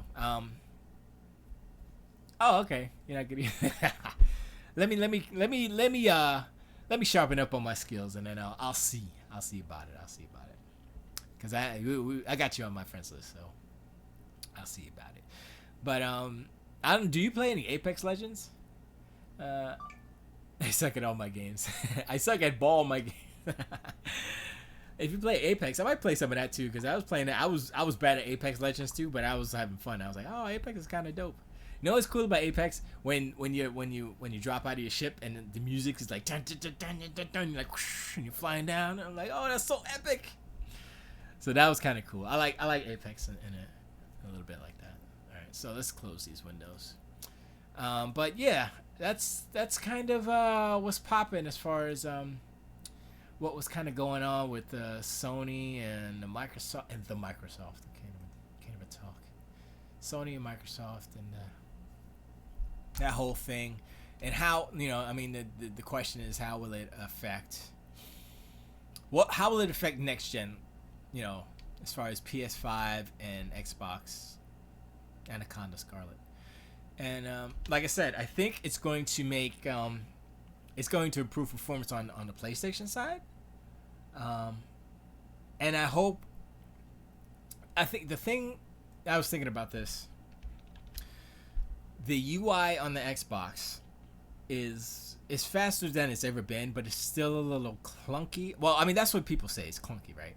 But what it does, what's happening, is that it's connecting to Xbox Live, right? So when you go in the dashboard and it connects to Xbox Live, it takes a little while. It takes a little bit to populate all of the dynamic, not advertisements, but the dynamic windows and content, basically. So if there's a new game, or somebody puts out a post like, oh, check out a new map on blah blah blah, all that stuff gets uploaded dynamically on Xbox Live. So that's why there's a little bit of a stutter. I don't know how it works on PlayStation 4, but as far as the PlayStation 3, if it's kind of the same, PlayStation 3 is just like, boom, it's there. It's on the system, whatever's on your system, it's all fast, right? But once you go into the store, clunkety clunk clunk. You know what I'm saying? It gets a little clunky. So I think that's how it works on the PlayStation 4 as well. It's just like, it kind of populates whatever is on your system. And then once you go to the store, then it has to kind of dynamically upload images and games, sales, and all that stuff. So then I guess if you would compare the performance of the PlayStation Store and going from page to page and stuff to the overall UI of the Xbox, I think that's where the comparable comparisons would be, because that's how the Xbox dashboard works, because there's a lot of live content, a lot of dynamically uploaded content all the time. Like if you go on, if you turn on your Xbox and you're not online, it's like a barren wasteland. It's fast, but there's nothing there, because like the community stuff, the mixer stuff, the store stuff, all that stuff is uploaded through Xbox Live, so it's all dynamic. And that's why I believe that's why the UI is so quote unquote clunky. Now that might be because my internet isn't the best. I have 30 down and 5 up or something like that, and I can still stream multiple streams. Well, I do restream, but and have my it's good enough to do. It's good enough. So that's one thing about I guess for me, it's getting a better internet connection. And on the Azure the server farm side, it's optimizing their servers to be better for the Xbox UI in the future, or to, I would say, minimize the homepage stuff. Just like, so you can have the homepage just have the stuff that's in your on your system, and then the next community page would be achievement lists, the achievement rankings, and game your friends list and games and plays and stuff. Then the next one would be Mixer. The next one would be the store. I think that's all they have, right? It might be one more. I can't remember. So, I mean, that would be one way, but it still wouldn't solve everything totally, because, like I said, how the dynamic nature of the UI is. So, and that's, I mean, if people want to complain about it, you got to understand why it is. And that's the only way I can. That's the only way I think I can kind of make it make sense in my brain, right? And if you got slow internet, that's gonna be it. All right, so let me load up my whatchamacallit. I wanna get working on this pod here. There we go. What else about Xbox? I'm trying to think. I don't think there's anything else going on. I mean, E3 is around the corner, son. It's like today's the 26th. And E3 is on the 9th, right? Oh, shoot. It's like is it 2 weeks away? It's 3 weeks away. No, it's 2 weeks away. It's exactly 2 weeks away. Oh my gosh, E3 is 2 weeks away, yo. I didn't realize how close it is. Ooh-wee. I heard a rumor today that Microsoft's press conference is 2 hours long. Oh my gosh. Longest Microsoft ever. I can't believe it. I can't believe I didn't mark on my calendar freaking E3. I think it starts at is it 4 p.m. Eastern? Right, it's at 1 p.m. or it's 3 p.m. Eastern, and then that would be 6 p.m. Eastern. I mean 3 p.m. No, I think it's 1 and 4. I think it was early. But anyway, but yeah. So this thing is gonna sit up like this. I can't do it like this. For some reason that texture is freaking out, but so I want to change. Actually, I want to change this color. But yeah, man, the freaking E3 is exciting. It's exciting. Oh, did this wrong. I want to change this color. I'm not too keen on this color right here. I think it should be. Oh, you know what? The material needs to be more of a metal. I need a bump. bump map or something on it. Go here. Put some bump mappings on the jammies. Like this. Oh, what's up with this, man? Come on, give me that. Here we go. What is this here? Why is this? Oh, I totally changed my windows. I forgot how to freaking close these. Oh no, I'm dumb. All right, so add a bump, and that goes to normal. I think that worked. Oh, I need a texture. I'll put a noise on that. So color to height, and normal to normal, or is it normal to shoot, I haven't done this in a while. Normal to base color. No, it's normal to normal. Okay. All right, so we need to strength, distance. I can't really see it. Okay, I see it. Scale.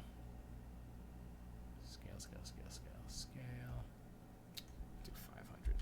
Stop playing. Do 1,000. Did it go to 1,000? Yeah, it did. Alright, detail. 16. Distortion. Well, that's alright. Yeah, that gives it a little something. That's a little better than that flat color I had before. But yeah, this is what I do usually, Kajudo, is I'm usually working on this stuff or music. I haven't done music in a while, but I think I'm gonna get back to doing music because I want to work on this song a little bit to make it better. All right, so that's there. I think I need some more. I think I want something else. Let me see something. So that's there. If I do a line, let me do a split here. Do it like right there. I'll do it right there, and then another one there. Yeah. And then I'll go here, and then I'll change the color. Oh wait. Change the color of that to that. That's too light. Let me add a color. So I need to should I just copied?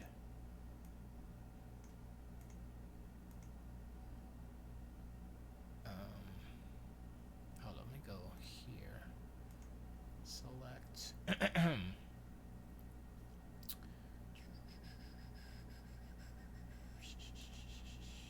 So that's, I think it's this one, right? Yeah, I need to name that.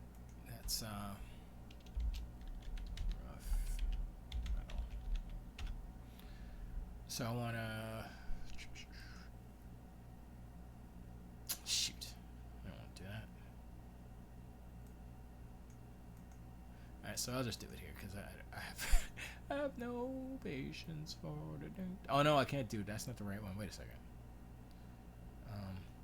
No, it's.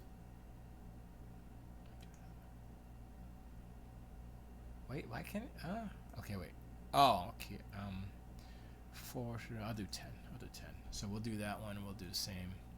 I wish there was. I think I have a node wrangler, but I don't remember if I have it. I don't think I have it connected or working right. So we'll just do it again. Oops. Boop, boop, boop. I just started recently using nodes. That looks like a sewing machine or comfort maker. Yeah, I mean it's just like piping. I mean mainly because of the lighting, but it's just like kind of oxygen mixture tank, whatever. Just trying to make sense of it all. But whatchamacallit, that's 1,000. Details 16 and distortion a little bit like that. Okay, and so basically, actually I want to change that color a little bit too. Change it lower. Yeah, like that. But basically, it's the lighting, because the lighting is just it's called HDRI, which means high dynamic range imagery, I believe. And basically, I'll show you. So this right here, these are the these are the HDRI maps, and you could create your own. You could like download them from stuff. So basically, it creates an environmental lighting model. So if I click on this one, it changes the lights, you know, like because of the blue and all the stuff in it. This one's darker, so we'll change it to dark. So that's what it's going to be. It's going to be closer to, let me show you, closer to this blue one, but not quite. It'll be dark like that, and but I can't model with that one. But it'll be like that, and then I'm gonna have lights inside, so it's not gonna look as coffee maker ish. That bottom, and I'm putting some glass. Oh, actually, let me do that right now. I'm putting some glass in it in the front here. Just a piece of, just a, I guess a plane would work. Oh, there it is. I'm like, where's the plane? Oh, wrong way. There you go. So let's see how. Oh, that's low. You gotta go up a little bit, buddy. Right there. So this, I can use the same glass. That's not it. Where's the glass? Where's my glass? There it is. Use that glass material. Should work. So scale, scale X. Wait, is it? Oh, it's too high.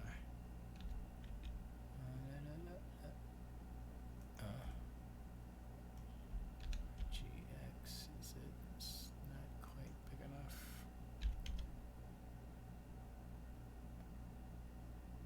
Oh, actually, I can't go too much bigger.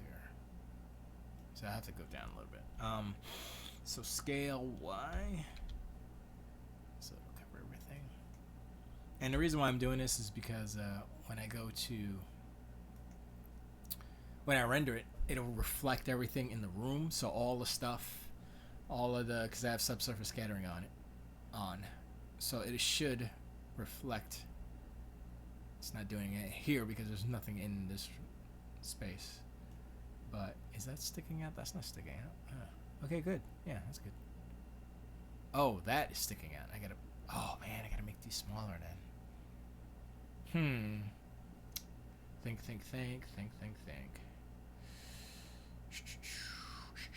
Got a problem solve real quick. So let's try this. Well, this, and this. So if we go down, there it is. Now it's not popping up. Yep. There we go. Cool.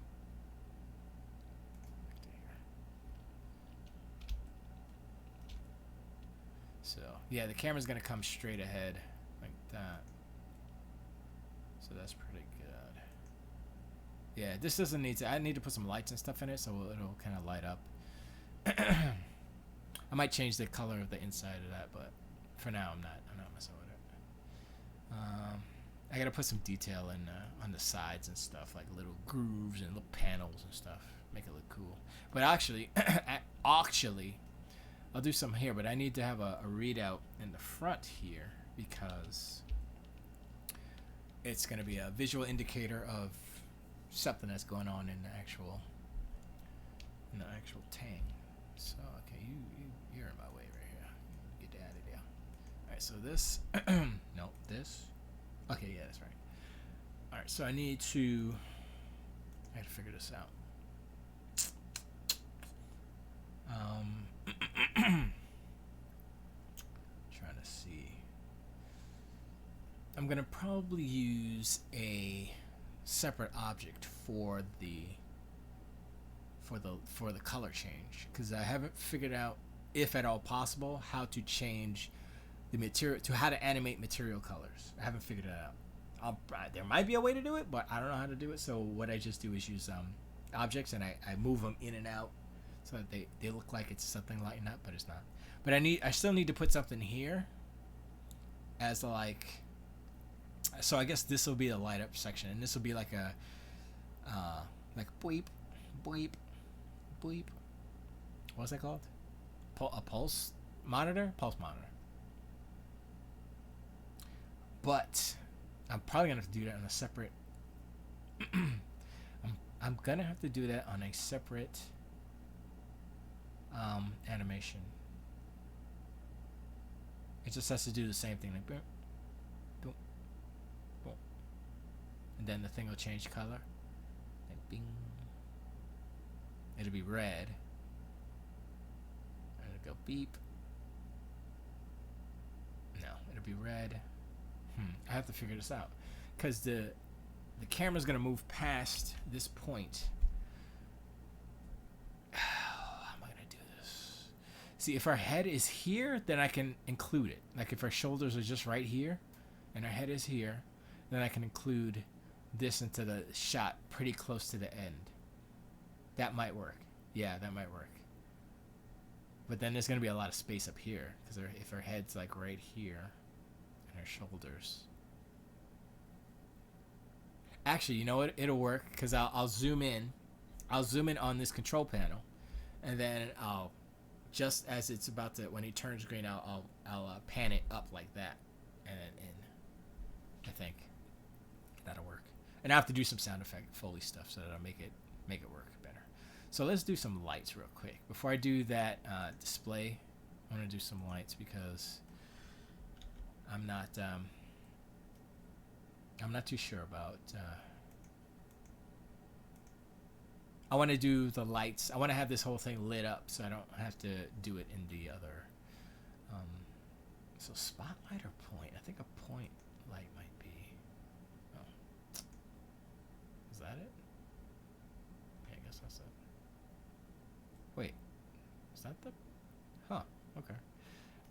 Is it selected? I don't think. Oh, it was selected. Okay. So GY. Oh, that's why, because it was inside of the thing. Okay. X. Look at that. I love it. I love it. All right, that's there. GY. So I want it to be up here. Where is it? It has to be down a little bit. GZ. See, this one thing I don't. Oh, okay, it's not really bleeding through that much. Because I wanted two lights on each side to give it a nice, even, look. Is it coming through a little bit? But that's not bad, because like I said, we're not gonna see too much of the sides. A little bit, but that's fine. I don't mind that. But these are gonna be. I think these will be blue. Oh, both of them be blue. Where's the other one? I can't see.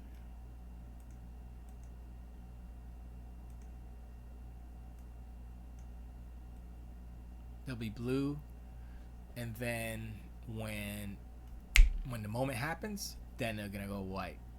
Or I'll have I think I have it how it. I have it where the there's a light that comes through the actual surface of the animation, and it brights up. It brights the face up a little bit, because I like how it's dark and then it turns bright. So that works out pretty good. Dude, I mean, animating that thing wasn't that bad. It wasn't as painful as I thought, but coloring it, the color didn't work on this. Well, I must have done something wrong, because I'm a noob, and I couldn't get the color right. I was trying to fill sections, and it would fill the whole thing, and I was like, there's no holes. I'm looking for holes. I don't see any holes. And so I gave up on that, and I just did materials, objects and materials, and I made a mistake, because I animated it at a certain origin in another project, and I imported that whole thing into the main project, and the animations are stuck to that original origin. So in order to use it correctly within that, I would have to redo all the animations of the materials, and I said, I'm not doing that. So I just did a green screen thing, and I'm gonna composite it. So I'm gonna shoot all of that up into the last room, and then the last room will be a separate project and a separate render, and I'll slap them together in editing, and that's how that'll work. Yeah, I like that. It's pretty good. Yeah, see, so you don't see. I need some lights down here on this part here. Oop. All right, so let's add another light. So that was a point. Oh, cool. Okay, this has got to be up here. Right. Ooh, that's not bad.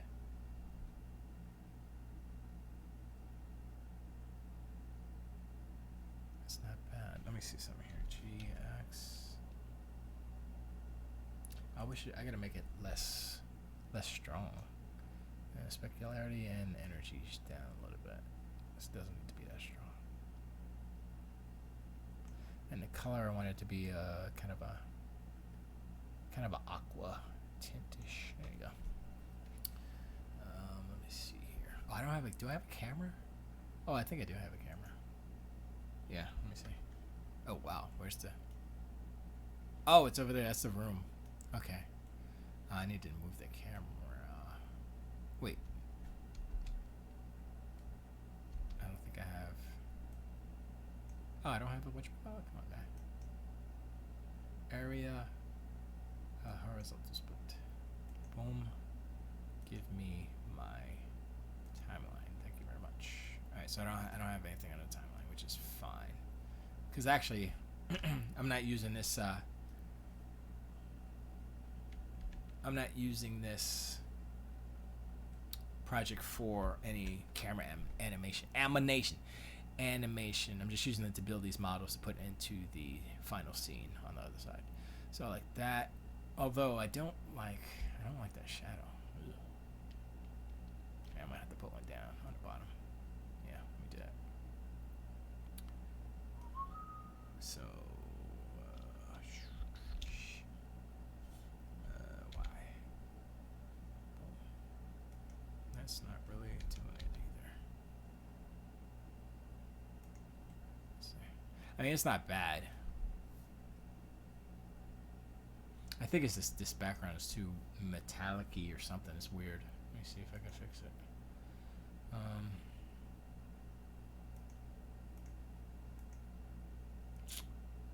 Okay.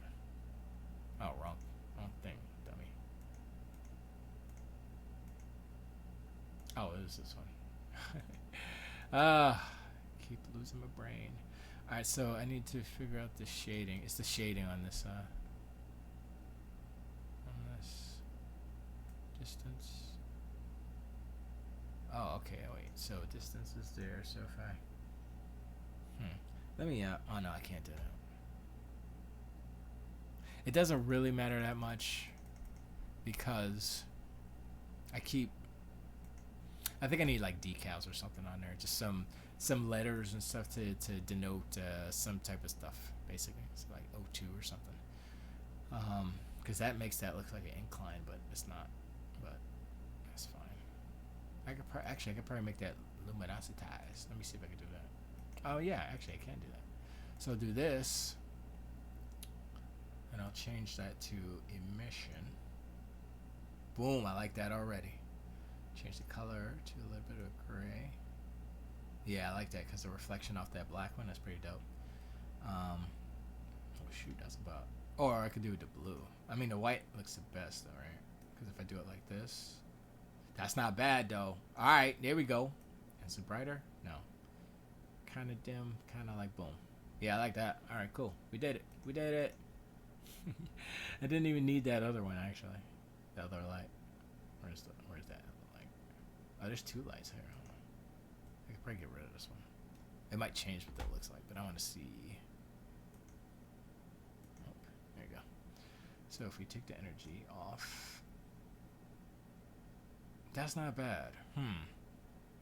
I might leave the top one, or well, this was a 3 something. I'll leave that. Yeah, I'll leave it. Yeah. Although I am kind of upset about the glass not really reflecting that much, so I might have to rethink this glass. Transparent multiply or additive?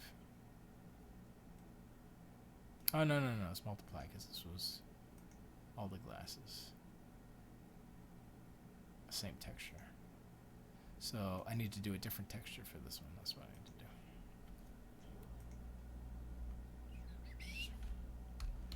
Class 2. Well, I didn't mean to put that in caps. Or number lock. Alright. So we go transparent. And we go... Hey. Come on, son, stop playing. Oh, I gotta assign it first. Wait, what? Why don't I see my assign stuff here? Okay, I'm confused a bit.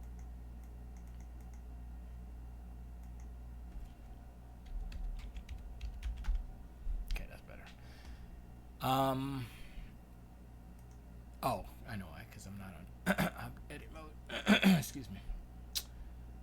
Sign. Okay. So now, additive or multiply. I think additive was the one. Transparent shadow, no. Color.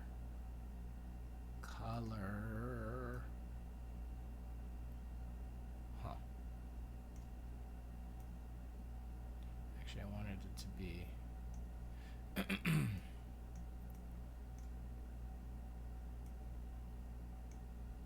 I wanted to be a little translucent, actually.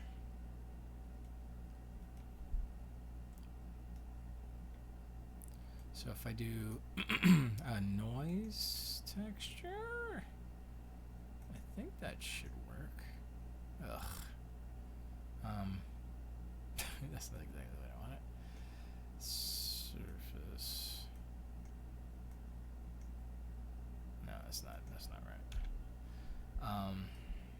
Oh, the noise texture needs to go here. Dumb. I think. Like I said, I'm a noob.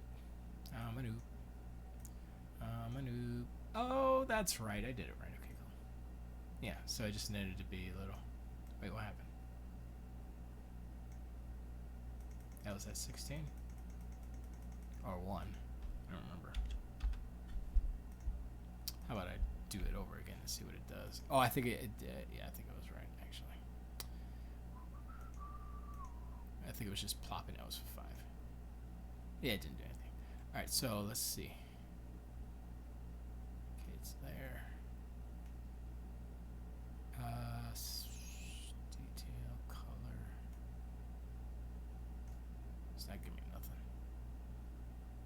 Huh. So I guess you can't do a noise texture on a distortion.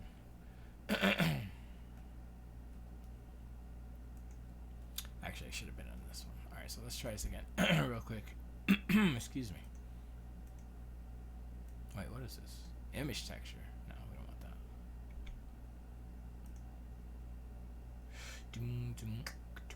I usually play music, but I figured you'd probably want to play your own music, you know?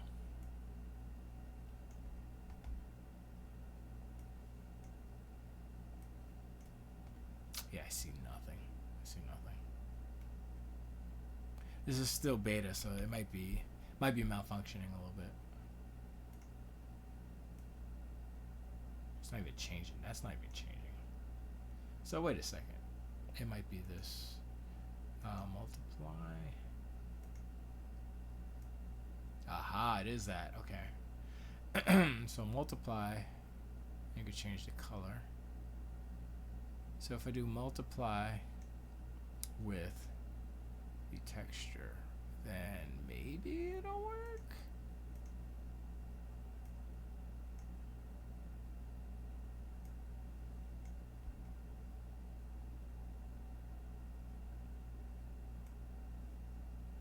It is working. I just don't see it for some reason.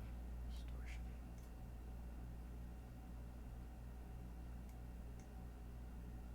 It's just making it darker, actually.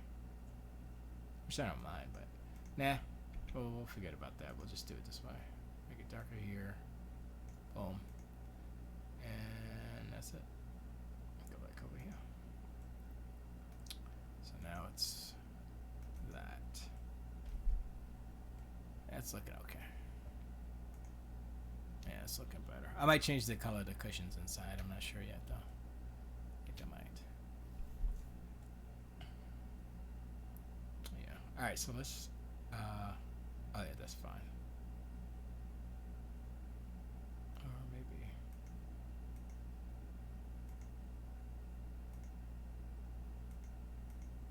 Why can't I select that mother flower? Right, you son of a bitch.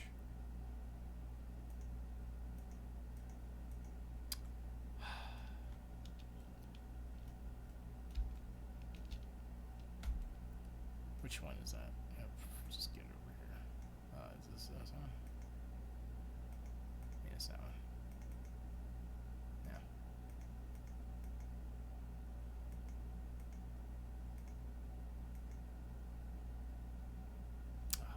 Edit mode.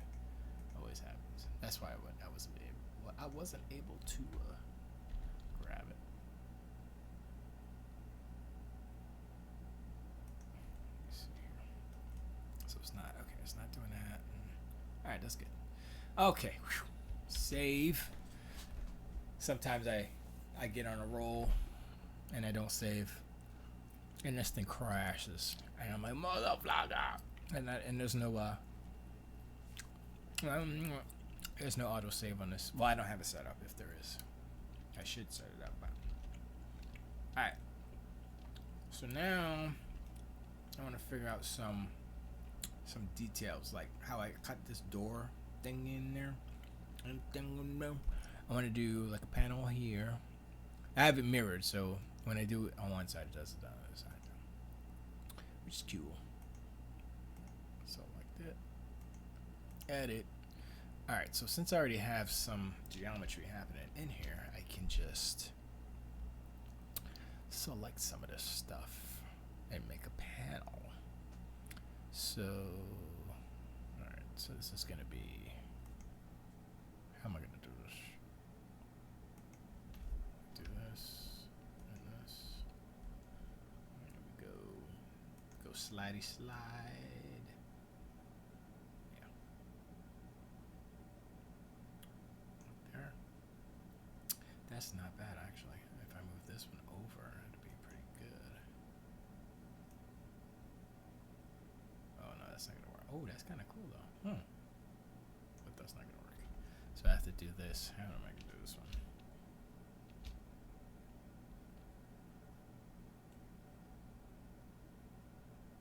Yeah, it could be uneven, doesn't it? Have to be. Doesn't have to be whatchamacallit. Boom, boom, boom, and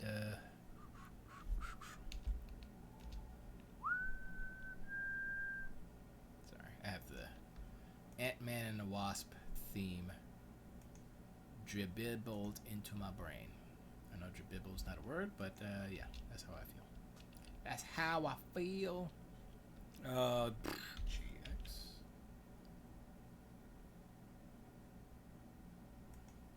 Something like that. And then watch the magic. Alright, so we go like this, right? We go like this, we go like this, we go like this, we go like this, we go like this, we go like this, we go like this, we go like this, right? That's fine.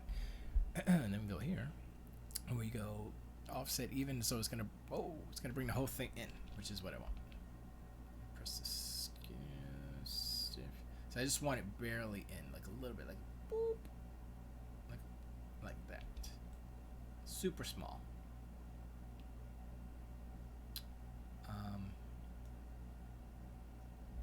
And then I need to go in again.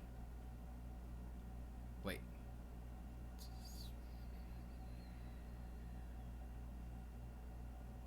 I'm trying to think. Hold on a second. I know, right? Trying to think. Alright, so wait, actually can I do it? I could just do it right there. So I'll do that. Extrude along normals. No way to push it in. Alright. I wanted to go in. So it pushes everything in. Boom. And then go here again. Go inside. Shift it. Go inside. Just barely. Boop, boop. Like that. And then you extrude back out. Boom. But I did that wrong because I have to make it even because I can't see. It's better. And then you just go like that. Scale. that. Boom. And there you have a cutout. And go on the other side. There it is. Cut out, cut out, cut out. And that's how you do a cutout. So that's alright. I mean, the shape is kind of weird, but it's just a side panel. It's not really that important. The front stuff is more important. Like stuff here. I'm going to put one here. Maybe one. Definitely one here. I should do them like all kind of all connecting, you know, to make it look like a jigsaw puzzle of sorts. But this side thing makes sense. Like it's a little. Oh wait, I probably need a little handle in there, right? Let's do that. Let's do the handle. All right, so that's there. I gotta make it. How am I gonna do that though? Oh, I could do it. Like that. Oops. Wow. Do it like that, and then I can scale.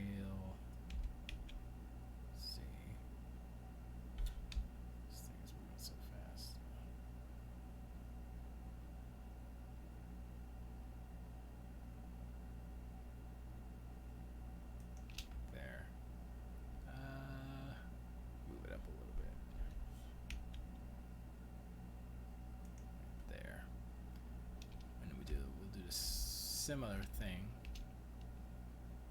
Go in. Go in.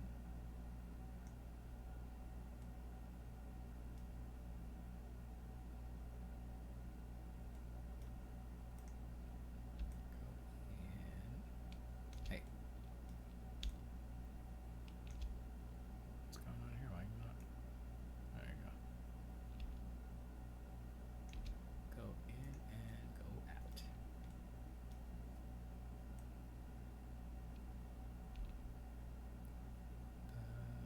I'll leave it in just a little bit, so it looks like that. Boom. So it's a little blink blink. Yeah. It's just suggestive design. I don't know. Whatever. Oh, I'm still streaming on all game. I guess I should turn it off on all game. I appreciate all games being all game.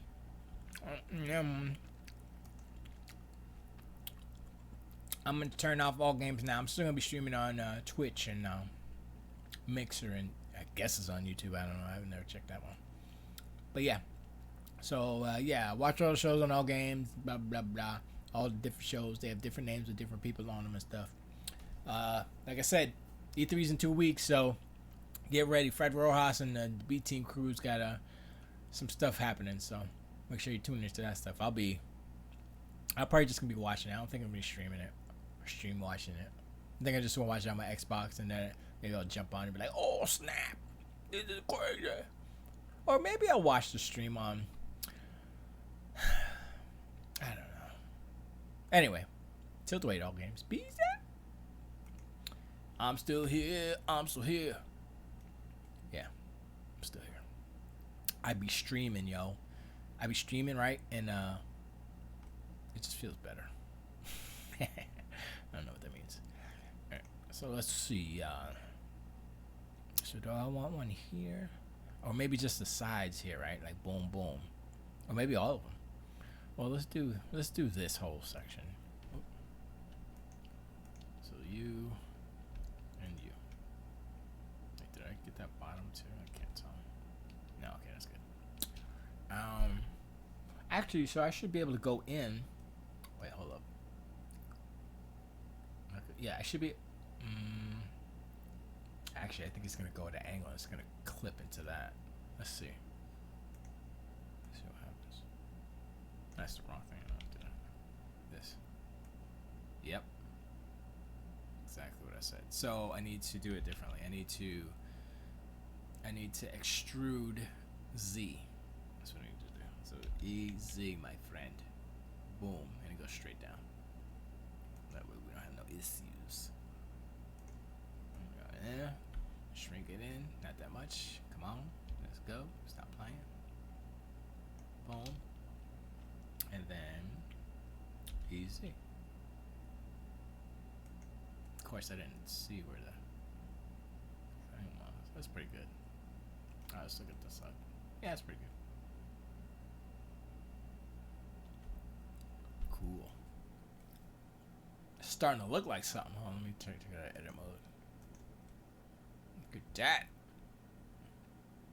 It's starting to look like something now. Yeah, boy. Especially with the the super lightings I'm gonna have in there. Look at that, the lighting there, do the thing. Oh yeah, let's turn it up. Cool. I still haven't even. I don't think I have a texture on that, on this material yet. That's okay. That's okay. I'll figure it out. All right. So what do we want? What do we want? I think that should be a solid piece. Probably. No, not necessarily. I think that's cool. Probably some more stuff on the sides, but like I said, we're not gonna see too much of the sides. Maybe just the top. Well, actually, I do have to do something here. That's where the excuse me. That's where the thing's gonna be. So I'll do these. Bump, bump, bump, bump. Hold up. So I'm trying to think. Do you mind? Actually, if I do individual, oh, I can't do it that way. I have to do this, and this, and this that way. And then if I do individual, it'll do. Oops. Oh, why is it freaking out so much?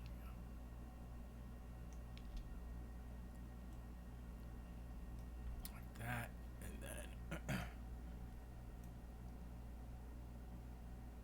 like that.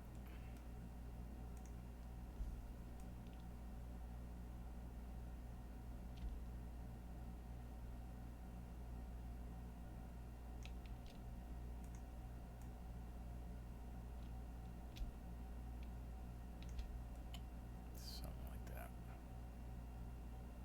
Yeah, that's alright. That's alright. Maybe. Yeah, that's pretty good.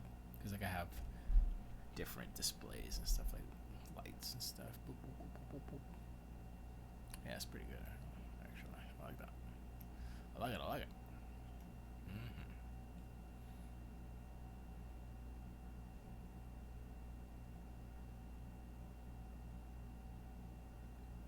What are you guys talking about?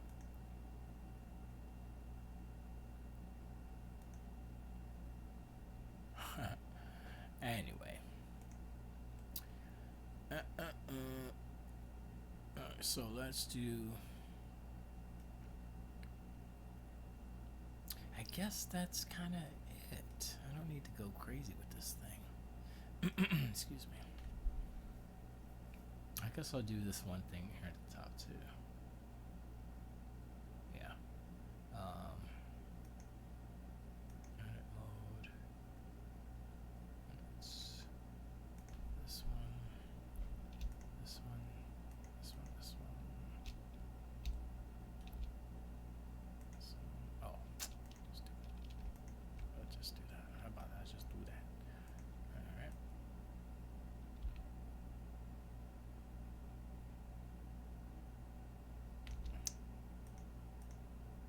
God dog it. Stupid. Ah. Come on, son. Alright, you want to play games.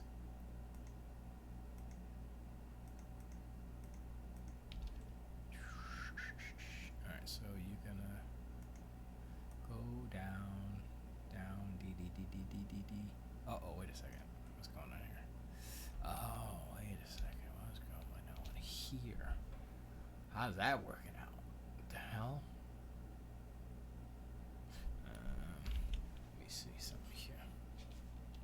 So,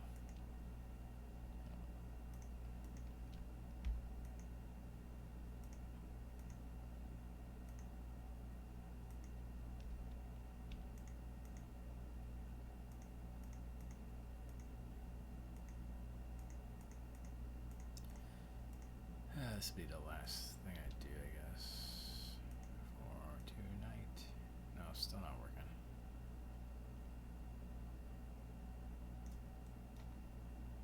Yeah, I can't have that. No. Nope. Never mind. Never mind. So I guess we can leave it like that for now. I do want to figure out these panels, these instrument panels here. So let me just, I guess I'll change the colors on that stuff. Oh, but the only thing is, it's gonna be, shoot. What material is that? That is, oh, that's that black, probably.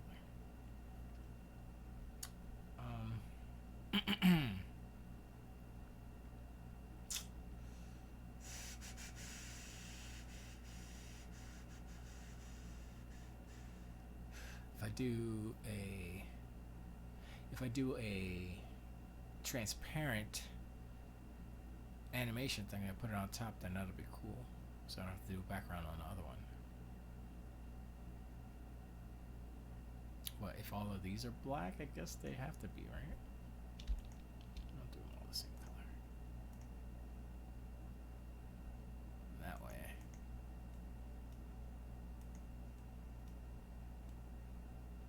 Yeah, it makes sense so that the displays will be there. Boop, boop, beep, boop. You know. Pretty good. Not bad.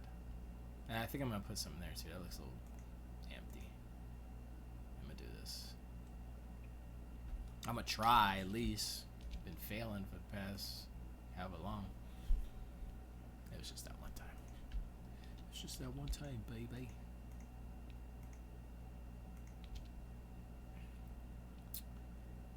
So this one I definitely want to call in. Well, in. Oh, I think this one's messing up too. Wait, why is it? Oh, I have it on individual. Dumb. That's why the other one didn't work. Hold up. That's why the other one didn't work, because I had it on individual. Okay, why it's not working now?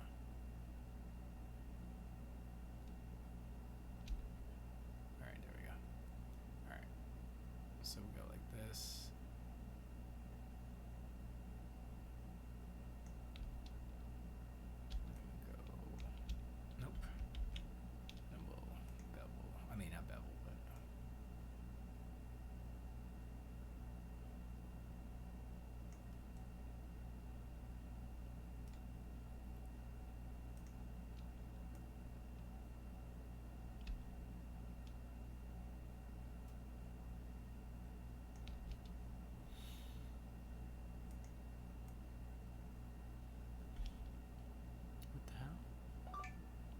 Hold up, this is weird right now. Why is it? Okay, hold up. Gotta go back, gotta go back, gotta go back. Okay, what was that?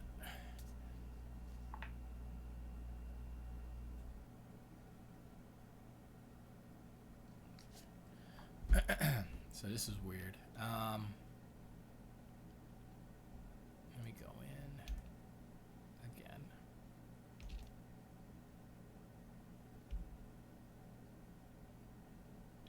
Okay, and EZ. Let's do EZ.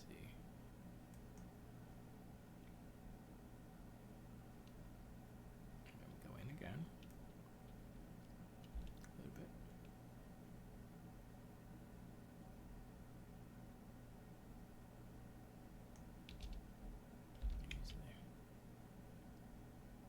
I don't know if it really gave me a... It did. Okay.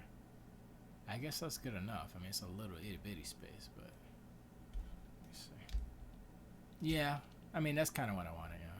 It's a little something, something. A little something, something there.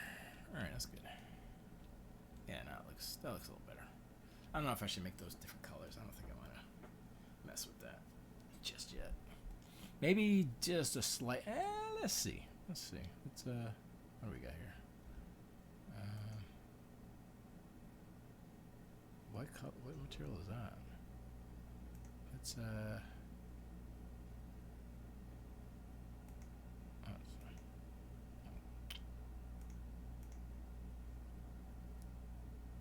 that's 2.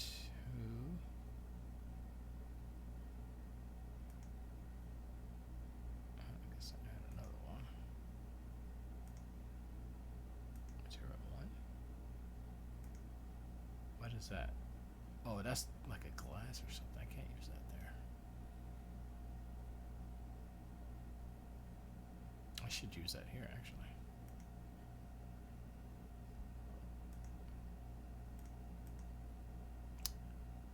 Oh, it's a different object. Hold on, let's do this. Do this. Do this. Oh, boy. Such a dummy. Yep, okay. And then we're going to go here.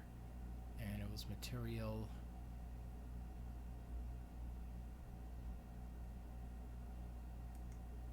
There we go. Oh, but it's not translucent. That's weird. That is. Oh, it's a shot. That's why. Never mind. That's dumb. Yeah, leave it as that. So this, I'm gonna have to change this.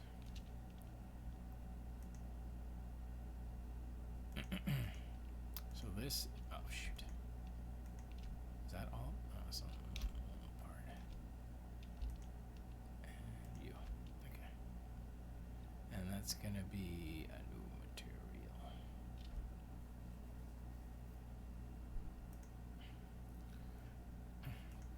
So that's gonna be just a grayer, darker gray. Something like that. So, yeah. So it's not like super, whoa, but it's like, yeah. I'll do that and I'll do these as well. It gives it a little bit of a contrast. This and this sign. That didn't work. Why didn't it work? Oh, I didn't. I gotta assign the right color, which is. There it is.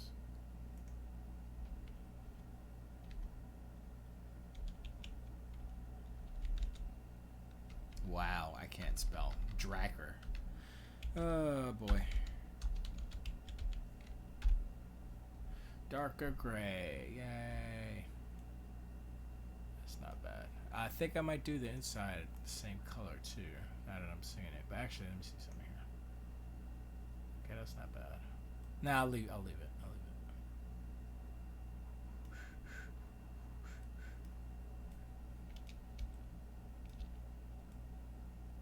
I like that so far. Although, I don't know. Saving.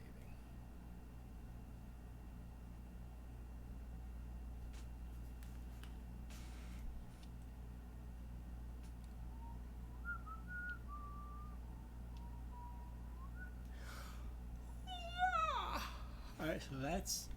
Actually, I built this in order to.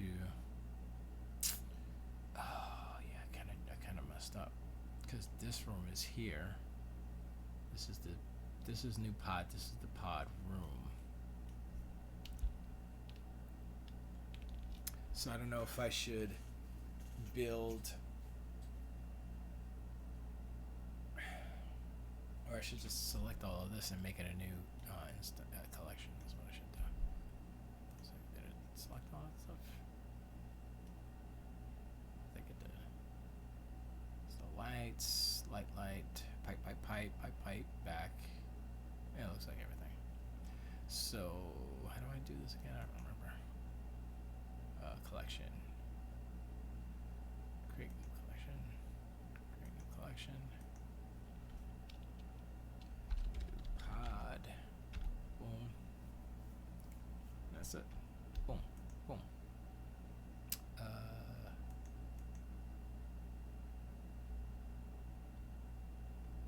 Wait, what? So where is it? I don't see it.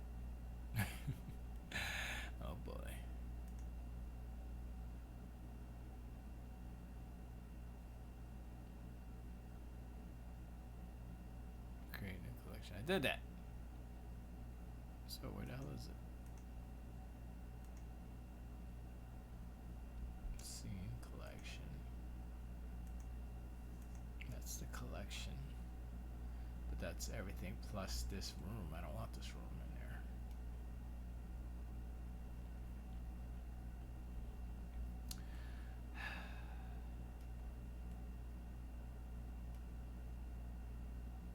I think I need to make that glass darker.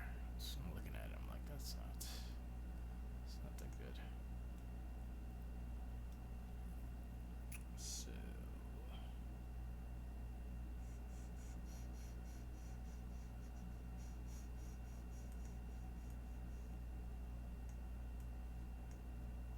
it's not refracting anything.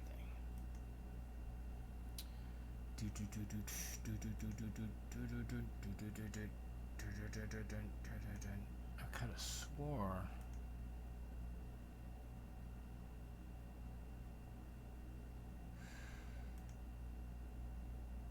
Let's see if this does anything. Oh, nice.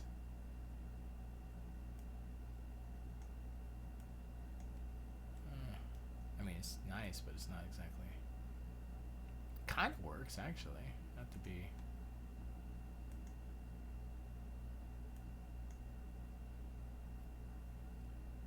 I'm just trying to figure out why I can't.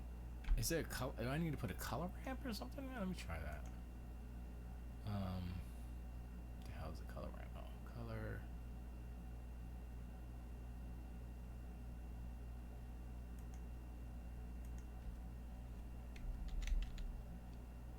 Color ramp. So that would go, I think, in between here and here, right? And then I can do. Oops. Ah, come on. Come on, you son of a. There you go.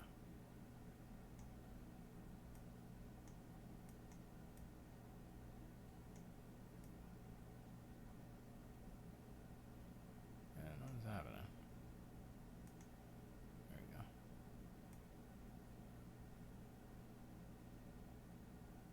Got nothing. Okay, that's not working.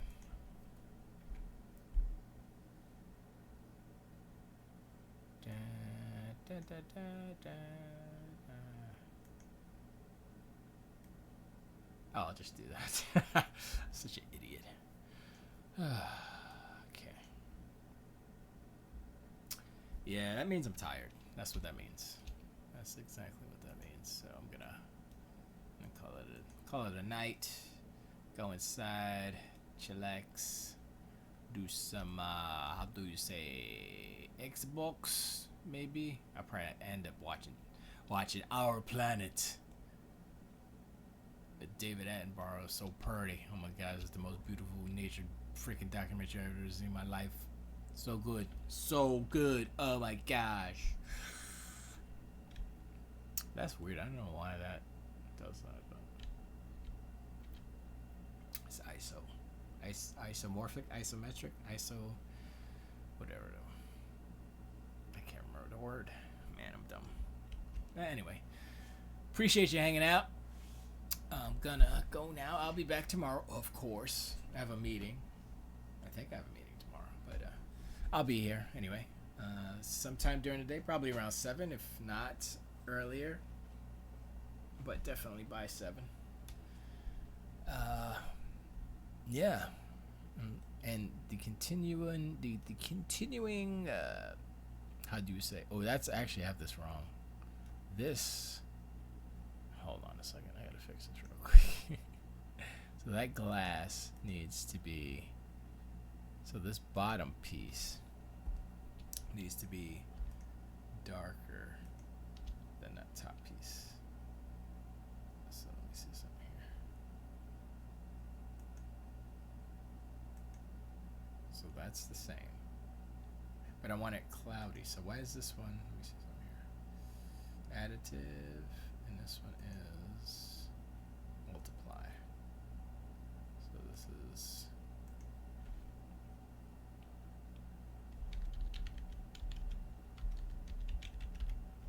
cloudy glass. let's assign that. But then we'll change the color to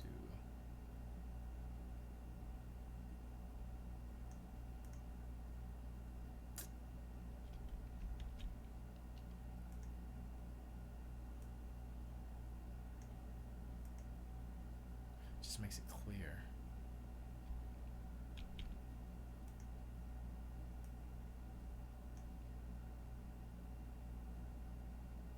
Translucent. Multiply, that's what it is. There we go. There we go. Yeah, I can see through it, but not really. Right? I think so. Yeah. Yeah, good. That's what I wanted. Actually, I wanted it to be kind of like frosted, but that'll work. That'll work. Yeah. Yeah, that'll work. Very cool. Alright. I'm out. Tilt the weight. Have a good night. Blah, bleep, bloop, blop. All the good stuff. All the good stuff. All the good stuff. Tilt the weight.